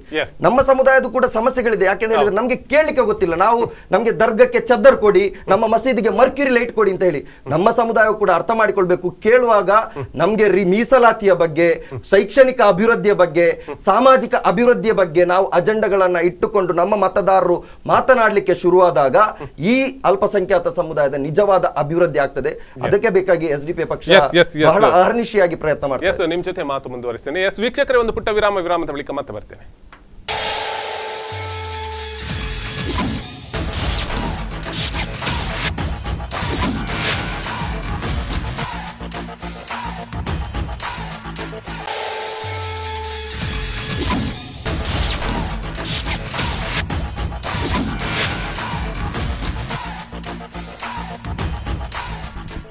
ಪುಟ ವಿರಾಮದ ಬಳಿಕ ಮತ್ತೆ ಕಾರ್ಯಕ್ರಮಕ್ಕೆ ಸ್ವಾಗತ ವೀಕ್ಷಕರೇ. ಬಹಳಷ್ಟು ಜನರಿಗೆ ಇದೀಗ ಪುದು ಗ್ರಾಮ ಪಂಚಾಯಿತಿಯ ಮಿನಿ ಸಮರ ಅಂತ ಹೇಳ್ಬೋದು. ಚುನಾವಣೆಯ ಫಲಿತಾಂಶಕ್ಕೆ ಕಾದಿರಬಹುದು. ನಾಳೆಯ ಫಲಿತಾಂಶ ಹೇಗಿರುತ್ತೆ ಅನ್ನುವಂಥದ್ದು ಕೂಡ ಕಾದರಿಗೂ ಕೂಡ ಇದೊಂದು ಕಡೆಯಲ್ಲಿ ಪ್ರತಿಷ್ಠೆಯ ಕಣ ಆಗಿದೆ. ಅವರ ಒಂದು ಸ್ವಕ್ಷೇತ್ರದಲ್ಲಿ ಅಥವಾ ಅವರ ಒಂದು ಕ್ಷೇತ್ರದಲ್ಲಿ ಈ ಚುನಾವಣೆ ನಡೀತಾ ಇದೆ. ಮುಂದಿನ ದಿಕ್ಸೂಚಿ ಅನ್ನುವಂಥದ್ದು ಕೆಲವು ಮಾತುಗಳು ಕೂಡ ಸಾರ್ವಜನಿಕ ವಲಯದಿಂದ ಕೇಳಬರ್ತಾ ಇದೆ. ಈ ಒಂದು ದಿಕ್ಸೂಚಿ ಒಂದು ಕಡೆಯಲ್ಲಿ ಎಲ್ಲಾದರೂ ಅವರಿಗೆ ಎಡವುತ್ತಾ, ಅಥವಾ ಈ ಬಾರಿ ಕೂಡ ಅಧಿಕಾರಕ್ಕೆ ಬರುತ್ತಾ, ಅಥವಾ ಬಿಜೆಪಿಗೆ ಈ ಬಾರಿ ಒಲಿಯುತ್ತಾ, ಅಥವಾ ಎಲ್ಲೋ ಒಂದು ಕಡೆಯಲ್ಲಿ ಪಕ್ಷೇತರ 6 ಮಂದಿ, 16 SDPI ಇದೆ, ಒಂದು ಕಡೆಯಲ್ಲಿ 25 ಬಿಜೆಪಿ ಇದೆ. ಎಲ್ಲಾ ಕ್ಷೇತ್ರಗಳಲ್ಲೂ ಸ್ಪರ್ಧೆ ಮಾಡ್ತಿರುವಂತ ಕಾಂಗ್ರೆಸ್ 34ರಲ್ಲಿದೆ. ಇದೆಲ್ಲ ಒಂದು ಕಡೆಯಲ್ಲಿ ಬುಲ ಮೇಲೆ ಆಗುವಂತ ಕೆಲಸಗಳು ಆಗತ್ತಾ? ಎಲ್ಲ ಒಂದು ಕಡೆಯಲ್ಲಿ ಹೊಂದಾಣಿಕೆಯಲ್ಲಿ ಪಕ್ಷದ ಅಥವಾ ಏನು ಇಲ್ಲಿ ಅಧಿಕೃತ ಚಿಹ್ನೆಯಲ್ಲಿ ಯಾರೇ ಒಂದು ಅಭ್ಯರ್ಥಿಯು ಚುನಾವಣೆ ಮಾಡ್ತಾ ಇರೋದಿಲ್ಲ. ಇದು ಗ್ರಾಮ ಪಂಚಾಯಿತಿಯ ಚುನಾವಣೆ. ಎಲ್ಲೋ ಒಂದು ಕಡೆಯಲ್ಲಿ ಅಭ್ಯರ್ಥಿಯ ಒಲವು ತಿರುಗುವುದಲ್ಲಿ ಒಂದು ಕಡೆಯಲ್ಲಿ SDPI ಆಗಿರ್ಬೋದು, ಮತ್ತಾರಾಗಿರ್ಬೋದು, ಅಥವಾ ಬಿಜೆಪಿ ಆಗಿರ್ಬೋದು ಅಧಿಕಾರಕ್ಕೆ ಚುಕ್ಕಾಣಿಯನ್ನು ಹಿಡಿಬಹುದು. ಅಥವಾ ಈ ಒಂದು ತಂತ್ರಗಾರಿಕೆಯಲ್ಲಿ ಖಾದರ್ ಅವರಿಗೆ ಎಷ್ಟು ಎಫೆಕ್ಟ್ ಆಗುತ್ತೆ, ಇದೆಲ್ಲ ವಿಚಾರಗಳನ್ನು ಮಾತಾಡ್ತೀನಿ. ಈ ಖಾದರ್ ಅವರಿಗೆ ಇದೊಂದು ಪ್ರತಿಷ್ಠೆಯ ಕಣ ಆಗ್ತಾ ಇದೆ. ಎಲ್ಲರೂ ಹೇಳ್ತಾ ಇರುವಂಥದ್ದು, ಬಹಳಷ್ಟು ಜನರು ಕೂಡ ಹೇಳ್ತಾ ಇದ್ದಾರೆ, ಅವರ ಕ್ಷೇತ್ರದಲ್ಲಿ ಈ ಒಂದು ಚುನಾವಣೆ ಇದು ಕೊನೆಯ ಹಂತದ ಚುನಾವಣೆ. ಅವರ ಚುನಾವಣೆಯ ಮೊದಲಿನ ಚುನಾವಣೆ ಅಂತ ಹೇಳಿದ್ರೆ ಅದು ಪುದು ಗ್ರಾಮ ಪಂಚಾಯಿತಿ ಚುನಾವಣೆ. ಖಾದರ್ ಅವರು ಬಹಳಷ್ಟು ಶ್ರಮ ವಹಿಸಿದ್ದಾರೆ, ಬಹಳಷ್ಟು ಎಫೆಕ್ಟ್ ಅನ್ನು ಹಾಕಿದ್ದಾರೆ. ಆ ಎಫರ್ಟ್ ಅನ್ನು ಇಲ್ಲಿ ಒಂದು ಕಡೆಯಲ್ಲಿ ಫಲಿತಾಂಶ ರೂಪದಲ್ಲಿ ನೋಡ್ಲಿಕ್ಕೆ ಸಾಧ್ಯತೆ ಇದೆಯಾ? ಯಾಕಂದ್ರೆ 2015ರಲ್ಲಿ ಪಂಚಾಯತ್ ಚುನಾವಣೆಗಳು ನಡೆದಾಗ ಬಹಳಷ್ಟು ಹೆಚ್ಚಿನ ಪಂಚಾಯತ್ ಕಾಂಗ್ರೆಸ್ ಕೈಗೆ ಬಂದಿತ್ತು ಮಾನ್ಯ ಖಾದರ್ ಅವರ ಕ್ಷೇತ್ರದಲ್ಲಿ. ಇದೊಂದು ಸಪರೇಟ್ ಆಗಿ ನಡೆಯುವುದರಿಂದ ಎಲ್ಲರ ಗಮನ ಈ ಚುನಾವಣೆ ಅಂತ ತಿರುಗಿದೆ ಹೊರತು ಇದನ್ನು ಯಾರು ಪ್ರತಿಷ್ಠೆಯಾಗಿ ತಗೊಂಡಿಲ್ಲ. ಯಾಕಂದ್ರೆ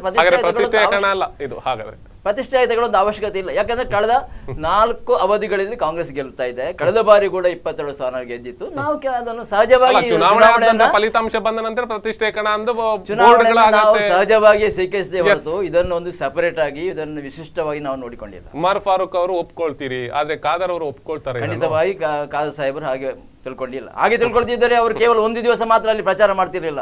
ಎಂಟೈರ್ ಅದರ ಚುನಾವಣಾ ಪ್ರಕ್ರಿಯೆ ನಡೆಯುವ ಎಲ್ಲಾ ದಿನಗಳಲ್ಲಿ ಕೂಡ ಅಲ್ಲಿ ಇರ್ತಿದ್ರು. ಯಾಕಂದ್ರೆ ಅವ್ರ ಕ್ಷೇತ್ರ ಅವ್ರಿಗೆ ಬರ್ಬೋದು.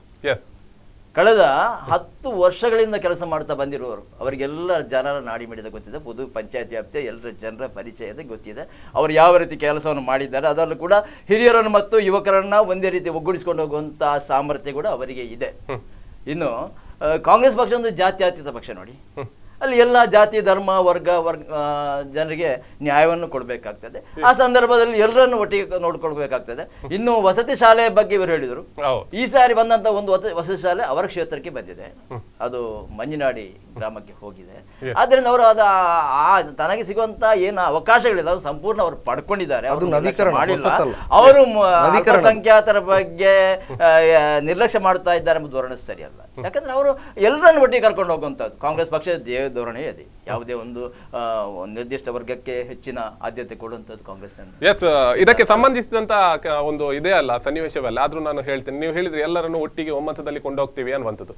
ಈಗಾಗಲೇ ಮಾಜಿ ಮೇಯರ್ ಅವರನ್ನು ಒಂದು ಕಡೆಯಲ್ಲಿ ಬಹಳಷ್ಟು ಹಿಂದಿನಿಂದಲೂ ಕೂಡ ಒಂದಷ್ಟು ಎದುರು ಬದುರು ನೋಡಿದ್ರು ಕೂಡ ಬುಸುಗುಟ್ಟುವಂತ ಸ್ಥಿತಿಯಲ್ಲಿದ್ರು. ಒಂದು ಕಡೆಯಲ್ಲಿ ಕಾಂಗ್ರೆಸ್ ಬಹಳಷ್ಟು ವಿಜೃಂಭಣೆಯಿಂದ ಪಟಾಕಿ ಸಿಡಿಸಿಕೊಂಡು ಅವರನ್ನು ಬರಮಾಡಿಕೊಂಡ್ರು, ಒಂದು ಕಡೆಯಲ್ಲಿ ಖಾದರ್ ಅವರು ತಿರುಗಿ ಕೂತ್ರು. ಆ ಒಂದು ಸನ್ನಿವೇಶದಿಂದ ಹಿಡಿದು ಈ ಒಂದು ಸನ್ನಿವೇಶದವರೆಗೆ JDS ಅಲ್ಲಿ ಸೀಟು ಸಿಗುವವರೆಗೂ ಕೂಡ ಅವರು ಅವರ ವೈಷಮ್ಯವನ್ನು ಎಲ್ಲ ಒಂದು ಕಡೆಯಲ್ಲಿ ಬೆಳೆಸ್ಕೊಂಡು ಹೋದ್ರ? ಇದು ಬೇಕಿತ್ತ? ಇಲ್ಲ, ಅಶ್ರಫ್ ರವರು ಕಾಂಗ್ರೆಸ್ನಿಂದ ಬೆಳೆದು ಬಂದವರು. ಎಲ್ಲ ಅವಕಾಶಗಳು ಅಶ್ರಫ್ ರವರಿಗೆ ಕಾಂಗ್ರೆಸ್ನಿಂದ ಸಿಕ್ಕಿದೆ. ಖಂಡಿತವಾಗಿ ಒಬ್ಬರು ಇಲ್ಲಿ 8 ಅಸೆಂಬ್ಲಿ ಕ್ಷೇತ್ರಗಳಿವೆ, ಅದರಲ್ಲಿ 7 ಕಾಂಗ್ರೆಸ್ ಗೆದ್ದಿದೆ. ಇವರು ಅಶ್ರಫ್ ರವ್ರಿಗೆ ಯಾಕೆ ಖಾದರ್ ಅವರನ್ನೇ ಟಾರ್ಗೆಟ್ ಮಾಡ್ತಾ ಇದ್ದಾರೆ? ಏನು ಅವಶ್ಯಕತೆ ಇದೆ ಅವರಿಗೆ? ಅವರು ಸಮುದಾಯದ ಪರ ಹೋರಾಟ ಮಾಡ್ತಾರೆ ಅಂತ ಹೇಳಿ ಮೊಯ್ದೀನ್ ಬಾವ ಮತ್ತು UT ಖಾದರ್ ಬಗ್ಗೆನೇ ಅವರು ಹೆಚ್ಚು ಒತ್ತು ಕೊಟ್ಟು ಹೋರಾಟ ಮಾಡ್ತಾ ಇದ್ರು ಮುಸಲ್ಮಾನ್. ಆದ್ದರಿಂದ ಅವರ ಬಗ್ಗೆ ಹೆಚ್ಚಿನ ಗಮನ ತಗೊಂಡಿದ್ದೇ ಇರಬಹುದು. ಆದ್ರೆ ಖಾದರ್ ಅವರನ್ನು ದ್ವೇಷ ಮಾಡಿದ್ದಾರೆ, ಖಾದರ್ ಅವರನ್ನು ನಿರ್ಲಕ್ಷ್ಯ ಮಾಡಿದ್ದಾರೆ ಎಂಬುದು ಸರಿಯಲ್ಲ. ಯಾಕಂದ್ರೆ ಅಶ್ರಫ್ ರವರಿಗೆ ಅವಕಾಶ ಸಿಕ್ಕಿದೆ. ಕೆಲವೊಮ್ಮೆ ಯಾಕಂದ್ರೆ ದೊಡ್ಡ ಬೃಹತ್ ಪಕ್ಷ ಕಾಂಗ್ರೆಸ್ ಪಕ್ಷ, ಅಲ್ಲಿ ಕೆಲವೊಂದು ಎಡವಟ್ಟುಗಳಾಗ್ತವೆ, ಆವಾಗ ಬದಿಗೆ ಸರಿಯುವಂತ ಸಂದರ್ಭ ಬರ್ಬೋದು. ಉಮರ್ ಫಜೀರ್ ಅವರಿಗೂ ಕೂಡ ಅಂತ ಒಂದು ಕಹಿ ಅನುಭವ ನನಗೆ ಬಹಳಷ್ಟು ಅವಕಾಶ ಇದೆ. ನಾನು ಪಂಚಾಯತ್ ಮಟ್ಟದಿಂದ 2 ಬಾರಿ ಪಂಚಾಯತ್ ಸದಸ್ಯನಾಗಿದ್ದೆ, 2 ಬಾರಿ ತಾಲೂಕ್ ಪಂಚಾಯತ್ ಸದಸ್ಯನಾಗಿದ್ದೇನೆ, ಒಂದು ಅವಧಿಗೆ ಉಪಾಧ್ಯಕ್ಷನಾಗಿದ್ದೆ, ಒಂದು ಅವಧಿಗೆ APMC ಸದಸ್ಯನಾಗಿದ್ದೆ. ಕಳೆದ ಬಾರಿ ಚುನಾವಣೆ ಸಣ್ಣ ಮಟ್ಟ ಸೋತಿದ್ದೇನೆ. ಈ ಬಾರಿ ನನಗೆ ವಕ್ಫಿನ ಸಲಹಾ ಸಮಿತಿ ಸದಸ್ಯರನ್ನ ಮಾಡಿದ್ದಾರೆ. ಮಾತ್ರ ಅಲ್ಲ, ಜಿಲ್ಲಾ ಕಾಂಗ್ರೆಸ್ ಪ್ರಧಾನ ಕಾರ್ಯದರ್ಶಿಯಾಗಿ ಮಾಡಿದ್ದಾರೆ. ಅವಕಾಶಗಳು ಸಿಕ್ಕಿದೆ. ಕಾಂಗ್ರೆಸ್ ಪಕ್ಷ ಅಲ್ಪಸಂಖ್ಯಾತರಿಗೆ ಇಲ್ಲದಂತಹ ಹುದ್ದೆಗಳನ್ನ ಸೃಷ್ಟಿ ಮಾಡುವುದರಲ್ಲಿ ಬಹಳಷ್ಟು ಚಾಣಾಕ್ಷ ಕಾಂಗ್ರೆಸ್ ಪಕ್ಷ. ಸಲಹಾ ಸಮಿತಿ ಮತ್ತೆ ಇನ್ನೊಂದು ಬ್ಯಾರಿ ಅಕಾಡೆಮಿ ಇಂಥದ್ದೆಲ್ಲ ಸದಸ್ಯಗಳ, ಮತ್ತು ಹೆಚ್ಚಂದ್ರೆ ಕಾಂಗ್ರೆಸ್ ನಲ್ಲಿ ಮುಸಲ್ಮಾನರಿಗೆ ಸಿಗುವಂತದ್ದು ಉಪಾಧ್ಯಕ್ಷ, ಗ್ರಾಮ ಪಂಚಾಯತ್, ತಾಲೂಕ್ ಪಂಚಾಯತ್, ಅದರಿಂದ ಮೇಲ್ಮಟ್ಟದಲ್ಲಿ ಮುಸ್ಲಿಂ ನಾಯಕರು ಬೆಳೆದು ಬರಬಹುದು. ಆ ಒಂದು ಮನಸ್ಥಿತಿ ಕಾಂಗ್ರೆಸ್ ಪಕ್ಷಕ್ಕೆ ಇದೆ. ಅದಕ್ಕೆ ಬೇಕಾಗಿ ಒಂದ್ ಕಡೆ ಅಶ್ರಫ್ ರವರನ್ನು ಕೂಡ ಟಾರ್ಗೆಟ್ ಮಾಡಲಾಗ್ತದೆ, ಇನ್ನೊಂದು ಕಡೆ ಮೊಯ್ದೀನ್ ಬಾವರನ್ನು ಕೂಡ ಟಾರ್ಗೆಟ್ ಮಾಡಲಾಗ್ತದೆ. ಇವರು ಬೆಳೆದು ಬರಬಾರ್ದು, ಇವರು ಬೆಳೆದು ಬಂದ್ರೆ ನಮ್ಮ ಮಿನಿಸ್ಟ್ರಿಗೆ ಸ್ವಲ್ಪ ಅಡೆ ಆಗಬಹುದು ಅನ್ನುವಂತಹ ಒಂದು ಆತಂಕದಿಂದ, ದುಗುಡದಿಂದ ಈ ರೀತಿಯಲ್ಲೆಲ್ಲ ಚಿಂತನೆಗಳಿರುವಂತದ್ದು ಸಹಜ. ಅದು ಅವರವರ ಪಕ್ಷಕ್ಕೆ ಬಿಟ್ಟಂತಹ ವಿಚಾರ. ಆದ್ರೆ ಕಾಂಗ್ರೆಸ್ ಒಂದು ಅರ್ಥ ಮಾಡಿಕೊಳ್ಬೇಕು, ಅಲ್ಪಸಂಖ್ಯಾತರನ್ನ ಕಡೆಗಣಿಸುವುದೇ ಜಾತ್ಯತೀತತೆ ಅಲ್ಲ. ನಿರಂತರವಾಗಿ ಕಡೆಗಣಿಸುವುದು, ನಾವು ಕೇಳಿದ್ರೆ ನಮ್ದು ಜಾತ್ಯತೀತ ಪಕ್ಷ, ಎಲ್ಲರನ್ನ ಸಮಾನವಾಗಿ ಕೇಳಬೇಕು, ನೋಡ್ಬೇಕಾಗ್ತದೆ, ಅದಾಗ್ತದೆ ಅಂದ್ರೆ ಮುಸ್ಲಿಂ ಸಮುದಾಯಕ್ಕೆ ಅನ್ಯಾಯ ಮಾಡುವುದೇ ಜಾತ್ಯತೀತತೆಯ? ಯಾಕೆ ಇಷ್ಟು ದೊಡ್ಡ ಅನ್ಯಾಯಗಳು ನಡೀತಾ ಇದೆ? ಯಾಕೆ ಪರಿಹಾರ ವಿತರಣೆಯಲ್ಲಿ ಬಹಳಷ್ಟು ತಾರತಮ್ಯಗಳು? ಈಗ ಜೀವ ಸತ್ತು ಬಿದ್ರೆ, ಕೋಮು ಗಲಭೆಯಲ್ಲಿ, ಗಲಾಟೆಯಲ್ಲಿ ಅಥವಾ ಕೋಮು ದ್ವೇಷದಲ್ಲಿ ಯಾರ್ದು ಜೀವ ಸತ್ತು ಬಿದ್ರು ಕೂಡ ಅದಕ್ಕೆ ಸಮಾನವಾದಂತಹ ಬೆಲೆಯನ್ನ ಕಲ್ಪಿಸಬೇಕು. ಇದು ಒಬ್ಬರನ್ನ ತೃಪ್ತಿಪಡಿಸಲಿಕ್ಕೆ ಅವರಿಗೆ ಪರಿಹಾರ ಘೋಷಣೆ, ತುರ್ತು ಪರಿಹಾರ ಘೋಷಣೆ, ಇನ್ನೂ ನಾವು ಶ್ರಮ ಪಟ್ಟು ಇದು ಮಾಡಿ ಏನಾದ್ರೂ ಪರಿಹಾರದ ಹಂತಕ್ಕೆ ತಂದು ತಲುಪಿದ್ರೆ ಅವಶ್ಯ ಪಡೆದವರಿಗೂ ಕೂಡ ಅದರಲ್ಲಿ ಸೇರಿಸಿ ಇಬ್ಬರಿಗೂ ಕೂಡ ಕೊಟ್ಟೆವು. ಇದ್ವಾ?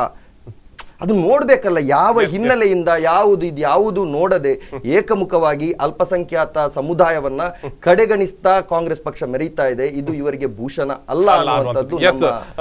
SDP ಯಲ್ಲಿ ಈ ಬಾರಿ ಬಹಳಷ್ಟು ಚುರುಕುತನ, ಬಹಳಷ್ಟು ಉತ್ಸಾಹದಲ್ಲಿ ಇದ್ದೀರಿ. ಎಷ್ಟು ಸಂಖ್ಯೆಯಲ್ಲಿ ಈ ಬಾರಿ ಪುದು ಗ್ರಾಮ ಪಂಚಾಯತ್ ನಿಮ್ಮ ಅಭ್ಯರ್ಥಿಗಳು ಆಯ್ಕೆ ಆಗಬಹುದು? ನಮ್ಮದು ಬಹಳ ಸ್ಪಷ್ಟತೆ. ಯಾಕೆಂತ ಹೇಳಿದ್ರೆ ನಾವು ಈ ಗಾಲಿಯಲ್ಲಿ ತೇಲಾಡುವವರಲ್ಲ, ಅಥವಾ ನಮ್ಮ ಪ್ರಧಾನಮಂತ್ರಿ ಅವರ ಹಾಗೆ ಕನಸುಗಳನ್ನ ಬಿತ್ತರಿಸುವವರು ಕೂಡ ಅಲ್ಲ. ಈ ಸಲದ ಪುದು ಗ್ರಾಮ ಪಂಚಾಯತ್ ನಲ್ಲಿ 8 ಸೀಟ್ SDP ಅಭ್ಯರ್ಥಿಗೆ ಬರ್ತದೆ. ಅದೇ ರೀತಿ ಕಾಂಗ್ರೆಸ್ ಪಕ್ಷಕ್ಕೆ ನನ್ನ ಒಂದು ಸಮೀಕ್ಷೆ ನಾವು ಮಾಡಿದಂತಹ ಕಾಂಗ್ರೆಸ್ ಪಕ್ಷಕ್ಕೆ 14 ಸೀಟ್ ಬರ್ತದೆ, ಬಿಜೆಪಿಗೆ 10 ಬರ್ತದೆ, SDPಗೆ 8 ಬರ್ತದೆ, 2 ಪಕ್ಷೇತರ ಅಭ್ಯರ್ಥಿಗಳು ಗೆದ್ದು ಬರ್ತಾರೆ. ಇದು ನಮ್ಮ ಸಮೀಕ್ಷೆ. ಖಂಡಿತವಾಗಿ ಈ ಸಮೀಕ್ಷೆ ಪ್ರಕಾರನೇ ಆಗಿರ್ತದೆ ಪುದು ಗ್ರಾಮ ಪಂಚಾಯತ್.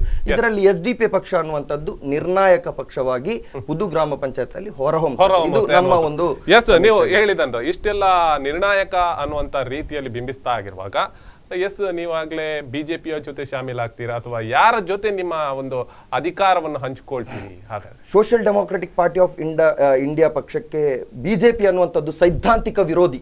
Yes. ಬೇರೆ ಯಾವುದೇ ಪಕ್ಷವನ್ನು ಕೂಡ ನಾವು ಪ್ರತಿಸ್ಪರ್ಧಿಯ ಸ್ಥಾನದಲ್ಲಿ ಇಟ್ಟುಕೊಂಡು ನೋಡ್ತೇವೆ. ಹಾಗಾದ್ರೆ ಆದ್ರೆ ಕಾಂಗ್ರೆಸ್ ಅನ್ನು ಬಿಜೆಪಿಯನ್ನು ಒಪ್ಕೊಳ್ಬೋದಾ? ನಾವು ಶತ್ರು ಸ್ಥಾನದಲ್ಲಿ ಇಟ್ಟುಕೊಂಡು ನೋಡುವುದು. yes, yes. ಯಾವುದೇ ಕಾರಣಕ್ಕೂ ಕೂಡ ಬಿಜೆಪಿಯೊಂದಿಗೆ ಎಸ್ಡಿಪಿ ಹೊಂದಾಣಿಕೆಯಾಗ್ಲಿ ಮೈತ್ರಿ ಆಗ್ಲಿ ಖಂಡಿತವಾಗಿ ಇರುವುದಿಲ್ಲ. ಎಸ್, ಹಾಗಾದ್ರೆ ಕಾಂಗ್ರೆಸ್ ಜೊತೆ ಮೈತ್ರಿ ಮಾಡುವಂತ ಅದು ಆ ಸಂದರ್ಭದಲ್ಲಿ ನೋಡ್ಬೇಕು. ಕೆಲವೊಂದು ಕಟ್ಟಳೆಗಳನ್ನ, ಕೆಲವೊಂದು ಜನರ ಒಂದು ಭಾವನೆಗಳಿಗೆ ಅನುಗುಣವಾಗಿ ನಾವೊಂದು ತೀರ್ಮಾನಕ್ಕೆ ಬರ್ಬೇಕಾಗ್ತದೆ. ಕೆಲವೊಂದು ಸಂದರ್ಭದಲ್ಲಿ ತಟಸ್ಥವಾಗಿಯೂ ಕೂಡ ನಿಲ್ಲುವಂತಹ ಸಾಧ್ಯತೆ ಇದೆ. ಆ ಸಂದರ್ಭಕ್ಕೆ ನಾವೊಂದು ತಾವೇನು ಹೇಳ್ತೀರಿ? ನಿಮ್ಮ ಫಲಿತಾಂಶಗಳು, ನಿಮ್ಮ ನಿರ್ಣಾಯಕ ಮತದಾರರು, ಅಭ್ಯರ್ಥಿಗಳ ಸಂಖ್ಯೆ ಹೇಗಿರ್ಬೋದು ಈ ಬಾರಿ? ನಮಗೆ ಕಳೆದ ಬಾರಿ 22 ಸ್ಥಾನ ಬಂದಿತ್ತು. ಈ ಬಾರಿ 2-3 ಸ್ಥಾನಗಳು ಹೆಚ್ಚೇ ಹೊರತು ಕಮ್ಮಿ ಆಗೋದಿಲ್ಲ. ಆದರೆ ನಾವು ಯಾವುದೇ ಪಕ್ಷದ ಹೊಂದಾಣಿಕೆ ಮಾಡಂತ ಅಗತ್ಯತೆ ಇಲ್ಲ. ಮತ್ತು ನಾವು ಯಾವುದೇ ಪಕ್ಷವನ್ನ ಸೈದ್ಧಾಂತಿಕ ವಿರೋಧಿ ಹೊರತು ನಾವು ದ್ವೇಷ ಮಾಡ್ತಾ ಇಲ್ಲ. ಅದಕ್ಕೆ ನಮಗೆ ಕಾರಣಗಳು ಇಲ್ಲ. ಎಸ್ ಬಹಳಷ್ಟು ವಿಚಾರಗಳನ್ನು ಇವತ್ತು ಪುದು ಗ್ರಾಮ ಪಂಚಾಯತಿ ವಿಚಾರಗಳಲ್ಲಿ ಹಂಚಿಕೊಂಡ್ರಿ. ಕಾರ್ಯಕ್ರಮದಲ್ಲಿ ಬಂದದಕ್ಕೆ ಕಾರ್ಯಕ್ರಮಕ್ಕೆ ಧನ್ಯವಾದಗಳು ಸರ್ ತಮಗೆ. ಎಸ್, ಇಬ್ಬರಿಗೂ ಧನ್ಯವಾದಗಳು. ಎಸ್, ಈಗಾಗಲೇ ನೀವು ಗಮನಿಸಬಹುದು ವೀಕ್ಷಕರೇ, ಬಹಳಷ್ಟು ವಿಚಾರಗಳನ್ನು ನಾವು ಇವತ್ತು ಮಾತಾಡಿದ್ವಿ. ಪುದು ಗ್ರಾಮ ಪಂಚಾಯತಿಯಲ್ಲಿ ನಾಳೆ ಫಲಿತಾಂಶದ ಒಂದಷ್ಟು ವಿಚಾರಗಳು ಕೂಡ ಬೆಳಕಾಗ್ಲಿಕ್ಕೆ ಬರ್ಲಿಕ್ಕಿದೆ. ಒಂದು ಕಡೆಯಲ್ಲಿ ಈ ಎಲ್ಲ ವಿಚಾರಗಳಿಗೆ ಹಿಂದಿನ ಶ್ರಮ ಆಗಿರ್ಬೋದು, ಖಾದರ್ ಅವರು ಒಂದು ಕಡೆಯಲ್ಲಿ ಪ್ರತಿಷ್ಠೆ ಅಂತ ಹೇಳ್ತಾ ಇದ್ದಾರೆ. ಒಂದು ಕಡೆಯಲ್ಲಿ SDPI ಕೂಡ ಬಹಳಷ್ಟು ತಂತ್ರಗಾರಿಕೆಯನ್ನು ಮಾಡಿರುವಂಥದ್ದು, BJP ಕೂಡ ಅದರದ್ದೇ ಆದಂಥ ಪ್ರಾಬಲ್ಯತೆಯನ್ನು ಹೊಂದಿಕೊಂಡಿದೆ. ಎಸ್, ಪುದು ಗ್ರಾಮ ಪಂಚಾಯತಿ ಯಾರ ಪಾಲಿಗೆ ಇದು ಒಲಿದು ಬರುತ್ತೆ ಅನ್ನುವಂಥದ್ದು ಕಾದು ನೋಡಬೇಕು. ಎಸ್, ನಾಳೆ ಇದರ ಬಗ್ಗೆ ಕೂಡ ಅಪ್ಡೇಟ್ ನೀಡ್ತೇನೆ. ಎಸ್, ಇವತ್ತಿನ ಕಾರ್ಯಕ್ರಮ ಮುಗಿಸ್ತೇನೆ. ಸುದ್ದಿ, ಮಾಹಿತಿ, ಮನೋರಂಜನೆ ನೋಡ್ತಾ ಇರಿ ಸ್ಪಂದನ.